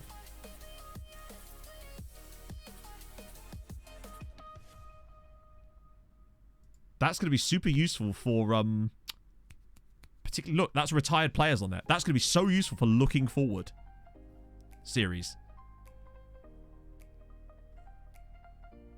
Yeah, well, that's where I sold into, in fairness.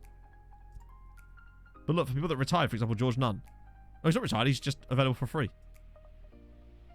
Well, thing is, why would you click it? That's my answer. Like, I don't see why you'd want to click that, because why would you go into history and then players? That's not really a thing you'd ever be looking for from that screen, would you? As far as... Well, I'll be damned. That's so useful. Huh. I've never had a reason to click that button before. I didn't know what it did. Can you do the same for other teams or only... That is a great question. Bristol City is a bad example because we want someone that's actually playable. But yeah, Marcus Reeve left for 450k. Oh, sorry, 425 at the end. So we lost 50 grand over the course of his career, but hey, it's not a bad deal, really. Right, let's have a look at, say, for example, someone who's at... Why are none of you playing in the same country anymore, damn it?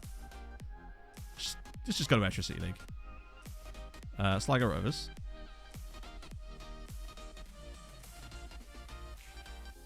That is going to make things very interesting indeed. No, it doesn't have an overall screen, sadly. It only has... That is very nice. That's going to be really useful for looking at... I wonder what it shows on leagues that don't have... I'm curious. I wonder what it shows on teams that don't have leagues turned on. This is not... This league isn't switched on.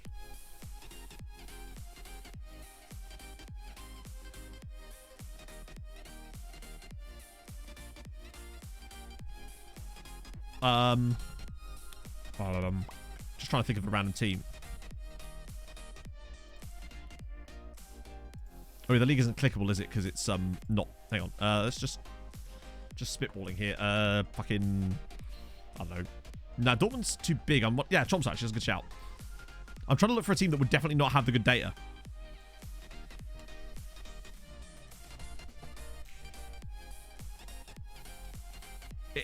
it tracks it for all teams. So it's doing something in the background.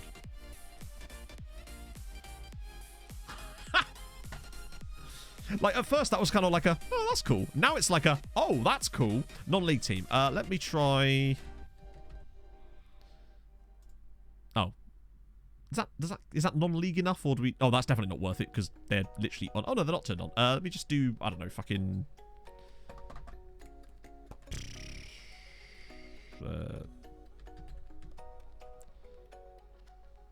Stansted. There's an airport there. So it doesn't, and I assume the reason it doesn't is because no players are generated at that league. So as long as there are players at the club that are playable players, then it will track them. Which actually begs the question.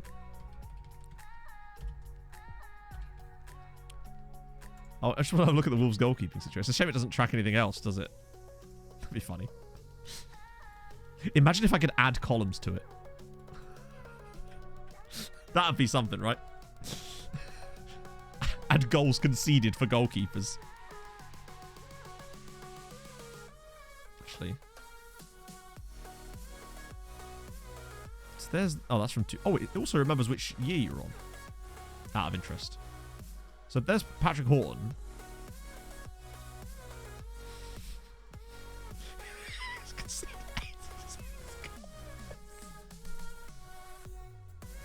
He's done worse than McGowan. 86 goals.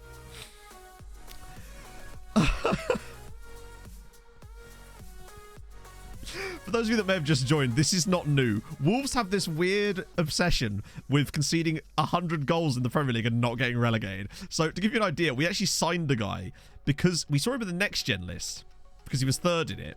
He'd been playing for Wolves in the Premier League. Oh, where the fuck is he? Since he was 16 years old. Wait, where is he? Is it not sorting it properly? Let me just sort my position. Oh, there it is. Oh, it's because he's not available. That's why. Yeah, this guy here. Also, 87 goals. Second leg is literally in a minute.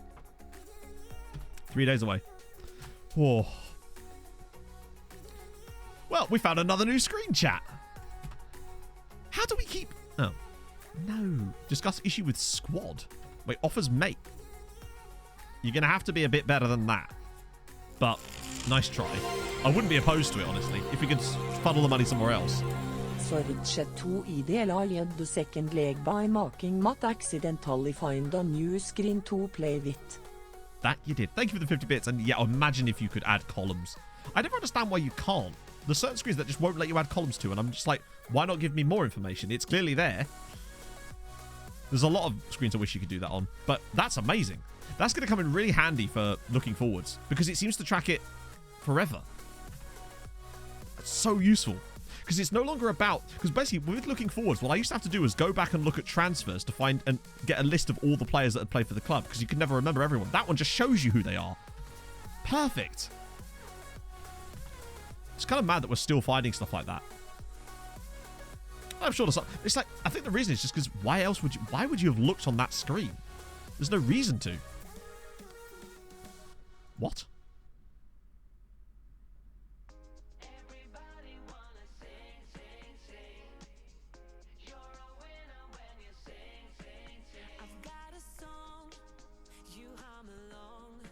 That's about... You are starting as our... You are our starting centre-back. I know you haven't played in the league as much because you've been playing every Europa League match. Oh, for crying out loud.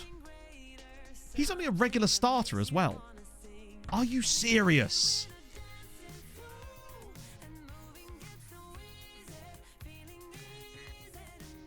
Hang on. You are getting the amount of playing time that you're supposed to have and you're complaining about it.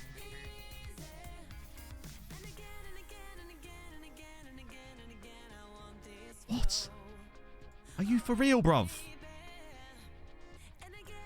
Oh, shut the fuck. Seriously, man. Even when we do their silly bullshit Nick Pickety dynamic squad bullshit, they still fucking don't work. He's not a backup. You're our starting centre-back. I just want you to play in Europe. Good God. I'll just promise him more playing time. Because we'll be out. Europe won't last forever. We've only got a couple more games in Europe anyway. Good Lord. Like, I've done everything I can to paint within the lines with these stupid squad dynamics things. But now there's a new one that even when they're getting the playing time they're supposed to. Do you not think he'd rather play in the Europa League than the league at this point? Yeah. Man really wants to play against Athlone Town, apparently. Oh, yeah, sorry, the screen we were talking about, in case anyone missed it. On history, if you go to players, you can find a big list of all the players that are in your squad for that season. And it shows their goals. But it also counts every single squad you've ever had over the whole save. But more importantly, it works for other teams as well, including teams in leagues which are not switched on. Which means that now when people say, how did York City get on? I can actually show them, provided York had players. Irish League, sort of. So, for example, the Olympics it doesn't care about. But for example, with like the big tournaments, it will have a little break. I think. Actually, I'm not so sure about that now. It's not really an issue with run into just yet. But I think there is a kind of break that they have. Right, okay, here we go. This is it. Doran, Millie, no. Wait, it has to be, doesn't it? Of course. I knew, the moment I said that, I knew someone would do that. We'll do that before the game. The Donut, Osborne, surely Tortuza, right? Have him there, and then... Oh, damn it. You know what? Milosevic might have to play in midfield here. Said you wanted to play? Fucking play. 2 months before I'm supposed to. Hey, do you want to share that information? You know? So, yeah, we're actually missing... Of course, because Martins isn't playing either. So, yeah, we're going to be weaker at the back today. Unfortunately. But we need to have someone like Milosevic there, I think. Because we need that defensive stability in the midfield. Bayrak on the bench. Good. Anyone else I'm missing here? Other than, obviously, Roy Galvin. Big up, Roy. The Doran treatment. Yeah. To be fair, that's not even what we ended up doing with him. Don't worry, I'm going to be finishing before the qualifying starts anyway, because I want to watch it. Right, let's just quickly check out York City now. Because York is one that does get requested a little bit, so I want to see if we can see that information about them. Players. There you go. Top scorers for York City over this save we can now see. Dane Shaw there with 19. Jasper Powell with 15. 19 for Rion Potts. 22 for Rion Potts. And Jasper Powell. Jasper Powell's been pretty good for York City over here. I don't know if he's a regen or not. Yep. 80. No wonder he's doing all right. Playing in bloody the National League with 18 potentially finishing there. Luke Iredale as well. This Rion Potts guy as well. Real dude. Looks like he, yeah, played for Scunthorpe. Cool. He's everywhere. And there we go. I have the ability to show you these things now. Lovely. You're right, he probably will. It's like when I was extending... So here's the thing that happened. I didn't actually put it in the video last night because it was so long. When I extended the loan for Vazquez, our right wing back at Tromsø, the club, and I didn't realise this at the time, they slipped in a clause where he has to play in a certain role. They have now insisted that he plays as a defensive winger. He's a wing back, which we're playing in a system with wing backs, and they slipped in a thing that I didn't pay attention to. It said they have to play him as a defensive winger. Oh, because, you know, they're definitely going to use him there. It makes no sense to me because it's like they always insist that you play them in roles that you know for a fact they would never play at their parent club either. Right, here we go. It's Treaty United versus Valencia for a place in the Europa League final. Madly. I maybe shouldn't have been so optimistic, but hopefully we can... Yeah, okay, Emmett needs to get his shit together. There we go. Here we go. Come on. Europa League final potential. Cool, I'd have to suit up on Tuesday and everything. I don't know if that suit's that wearable. I've probably put on a lot of weight since then. But we move. Mayeni with the ball. Early chance here for Emmett Doran. It's cleared away and Musa can bring it clear for Valencia. Defensive. I actually did enjoy using a defensive winger for a bit with my... We used a defensive winger during the sort of the birth of our Africa tactic. It's just that after a while we realised that we could get the same result by just using a winger and giving him some interesting instructions to sort of make him come back a bit further. Yeah, with our right backless tactic. Low guys on Gaunt, so I changed to advanced playmaker and they were okay with it. Yeah, so basically, I think they would have been fine if I'd taken it out, but I didn't realize they'd put it in because I didn't even think that they would put that on the contract. So I was just like, yep, they're agreed. It's good. And then, yeah, the donuts from midfield. Oh my God, he's through. Oh my God, he scored. Treaty 1, Valencia 0. The donut has given us a chance. We are now 85 minutes away from the Europa League final because the donut has done the business for us. Come on. What a run that is. He just comes out of nowhere. Just ghosting through the midfield. Gets on the end of it, and that is a finish and a half. He's going to be worth every penny of that transfer fee if this comes off. 1-0 Treaty. Of course, the question is who we would play as well. He glazed the goalkeeper everywhere. It was 2-2 from... What was the score between Liverpool and Milan? Was it 2-2 as well? I think it was. Well, strong start from us. Oh, I thought that could have been a pen there. Millie. The Carp. We started really well. The Carp's ball in. Cleared away. Donut. Go on, have a pop. Oh, he's tried it. Uh-oh. I thought Moses was going to put a tackle in there and get sent off. It's not what we really need. It's weird that he's on a booking so early anyway. Well, that should be fine. Don't know why the left centre-back did that, unless... Why did our left centre-back run behind him to pick the ball up, and then when he could have just let his teammate do it? Weird. The donut. It's not a bad pass, and Millie's on the end of it. Puts it in. Emmett Doran. Oh, just over. Hello, Pogs. It's going good. Very good. I might have to suit up on Tuesday if it carries on like this. It'll stop a cover. No. Both just standard D. I don't use stopper cover stuff unless I'm using a back three most of the time. I've learned my lessons in the past. I like to just have standard defenders. Particularly if we're playing offside traps and stuff. Stojanovic. Go on. Oh, and Moses is in there and it's not quite in. Oh, that was a big save. Moses could have had another one. I said another one. He hasn't scored yet, but he did get those 2 in the first leg, and he is I'm forever thankful for him for that. I wish they'd make it so that you can't see who's going to win the tackle before the tackle's happened, because it feels like most of the time, if the player's got the name above their head, that means they're going to win the challenge. Oh, and Bart puts it out the air. Nice. That could have been dangerous for us there. That was their first shot of the match. We've been really good so far. They're both BPD. We switched our backline over at the start of the season to having 2 BPDs and wingbacks as well. Because we finally reached the level where I felt comfortable switching it because they were good enough on the ball. And that's why we signed Palanek Mate, because he's such a good passer. He's got 13 passing at 18 years old. Oh, Moses. Hang on. Oh. Ah, it's 2! It's the Romanians again. Mihai Alacu. Treaty 2. Valencia 0. We are 45 minutes away and a 2-goal advantage from a Europa League final. What is this season? I'm almost extremely glad that we got knocked out of the Champions League now. Alacu does the business. I actually don't know, JT. I think it was 2-2 in that game as well between Liverpool and Milan. I would much rather play Milan, but if they're capable of beating Liverpool, then... Yeah. Come on. We doing it. But that's very advanced you are there, Sonny. Thanks for standing still. Almost there, but it can still go horribly wrong. What a season this has been. I think we could get 9 points here. Even if we don't win the final. Just getting there alone is an absolute achievement and a half. It reminds me so much of that season with Tromsø where we did the exact same thing, just out of nowhere, went to the Europa League final. Alacu, we've had a good draw to get there. And Emmett Doran, oh, he's hit the crossbar. That could have killed it. I think if Emmett scores there, this is over. 0-0 in the other tie as well. I suppose we don't have to worry about away goals now, at least. Best way, yeah, but the thing is, it's not, because you can't do it without money. And the money that you get for being in the Champions League is still good. And you can't just play in the Europa League every season. That will not get you the success you need. Plus, you get a huge dump of coefficient points for getting through your Champions League group. It's like 4 points or something absurd. Not like for your league, but for your personal one. And it might be more.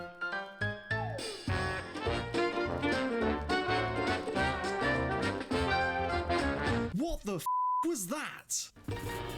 Unfortunately, chat, you missed that, but the goal was disallowed. The goal was disallowed. Bart knew. There's a 700 IQ move there from Bart. He's like, he's offside. I'm just going to leave this be. I'm going to get Barry on, actually. And also Chavera. Why didn't I just put Chavera in the first place? I'm going to bring Barry Racken at left wing as well. Bart's just flapping about doing his thing. Chat, we are 10 minutes away from the Europa League final. Why is it now starting to shit itself? Here we go. Best case scenario. But again, I think you can't do that forever. Best case scenario is you win the Champions League. You at some point, you have to start taking steps into the Champions League, really. Yeah, basically. Oh, should play it backwards. Treaty United 4, Valencia 2. We are in the Europa League final. And we're going to Valencia. And do you know who's not going to Valencia? Valencia. And Harold Bishop Ultras to celebrate. Right, I'm going to get back to the actual screen first before we do that, because I can already feel the graphics card whining at me. What a stream. Holy shit. I think he probably was found, yeah. I suspect that's why he did the sort of, you know, wacky waving inflatable arm flailing tube man thing. Right, let's get off of this so that the graphics card calms the fuck down. Oh, Arsenal, no. Oh, Arsenal. They were 3... Oh. Milan won on pens. Wow. Do you reckon we could 9-0 them like we did that time with Tromsø? We're all going together. Save, yeah, good shout. Oh, yeah. No, I think I did have autosave on, didn't I? I think. Actually, I don't know if I did, you know. Because I was playing Nomads yesterday. I always turn it off, otherwise it gets weird. Oh. Come on.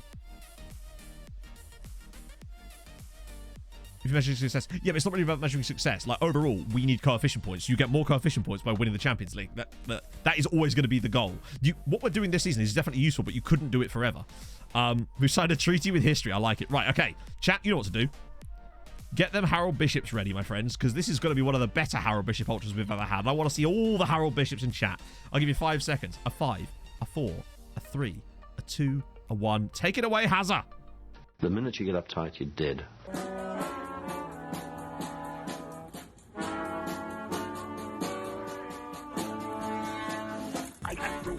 I'm in the house where the coffee's green and the food is grouse. With sandwiches and lasagna too.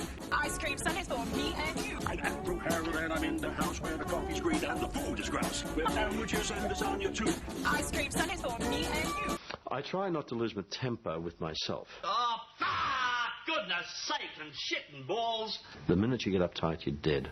The minute you get uptight, you did.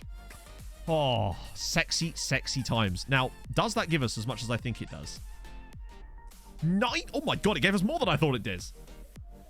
We've got 9.5 points this season. 9.5 points. If we win the final, we wouldn't even be that far behind the Czechs. I presume that's... Yeah, Ukraine have actually gained more because they've still got Dynamo Kiev in it, I suspect. Because what is the Europa League final? Sorry. Oh, yeah, so Kiev went out, but they must have actually... Yeah, they took a draw. Valencia got uptight. Precisely. And you don't do that. You don't get uptight. Otherwise, you did. Another £2 million. Lovely. Treaty United in the Europa League final against AC Milan. Come on. What was Milan's route? Obviously, they knocked out Liverpool. We know that. A Liverpool side that won 10-0 in a game. Wow, Milan really did get a shitty time, didn't they? They came... How did they get third? They lost to... Hoffenheim must have just got whacked more. It's that win against Real Madrid that did it for them. They beat Hearts. They beat Leicester. Beat Galatasaray narrowly. Well, narrowly 4-1. And then beat Liverpool on pens. Maybe. Maybe. Podolski, thank you for the 100 bits. That's very kind. So, the last thing I can do that. That's Europa final bit. Damn straight. Right, I'm going to save it again out of complete... might be for thumping. You know what? If we get thumped, we get thumped. We were there. You have to be there to get thumped. That's the way I look at it on this one. So, what this means for us, my friends, is on Tuesday's stream, we suiting up, firstly. We full matching it, of course. And hopefully, we're coming back with a bit of silverware. You never know. That's the play. So hopefully, you will join us for that, what will be a wonderful time. And yes, I'm looking forward to it tremendously. It's going to be fun. So that's going to be then. Winning the final is winning the quarters. Wow. Championship Tuesday. That's the one. It's like Super Sunday, but better. Should try winning this final. I see. Thank you. I will do that. The dress code. Well, I will be suited, but you're welcome to suit up as well. That would be strange, but I would actually really find that incredibly strange. Honestly. I tried to think my way out of that. No, it's just strange, but I love it. Right, I'm going to say it one more time just to make sure. Will the Irish League improve because of this run? Well, the league won't improve because of the run. The league will improve because of the other teams improving. You know, it won't really... It will boost our coefficient. Not be using trousers. Yep. I'll be wearing jeans probably, but still, it's fine. Do birthday suits count? You're damn right they do. Right, let me go to full screeny mode so I can do that and crack us over to Twitcheroo and see who's streaming on this fine afternoon. Who we got? Then I can go and watch the F1 qualifying. I can't believe it. Oh, it's Breezy. That might be the most excited anyone's ever been to see Breezy, and I'm happy with that because Breezy's a lovely man, and I'm looking forward to raiding him. I don't get a chance to raid Breezy ever. This is great. Perfect. Right, we're gonna go raid Breezy. Good times. Right, so I will see you guys on Tuesday, my friends. Enjoy the F1 if you are going to be watching it. Hopefully you will be. The exact same outfit you do. Fair one. That makes sense. I do send you the memo after all. Like, it'd be weird if I didn't, really, wouldn't it? So, let's go. We're going over to Whiskey. Whiskey? Breezy. And yeah, have a great rest of your afternoon, my friends. I'm going to go watch the F1 qualifying. Gonna have a lovely old time, and I'll see you on Tuesday, hopefully. And this is going to be very, very interesting indeed. I'll see you soon. Hold your gun. Capybara. Bye-bye.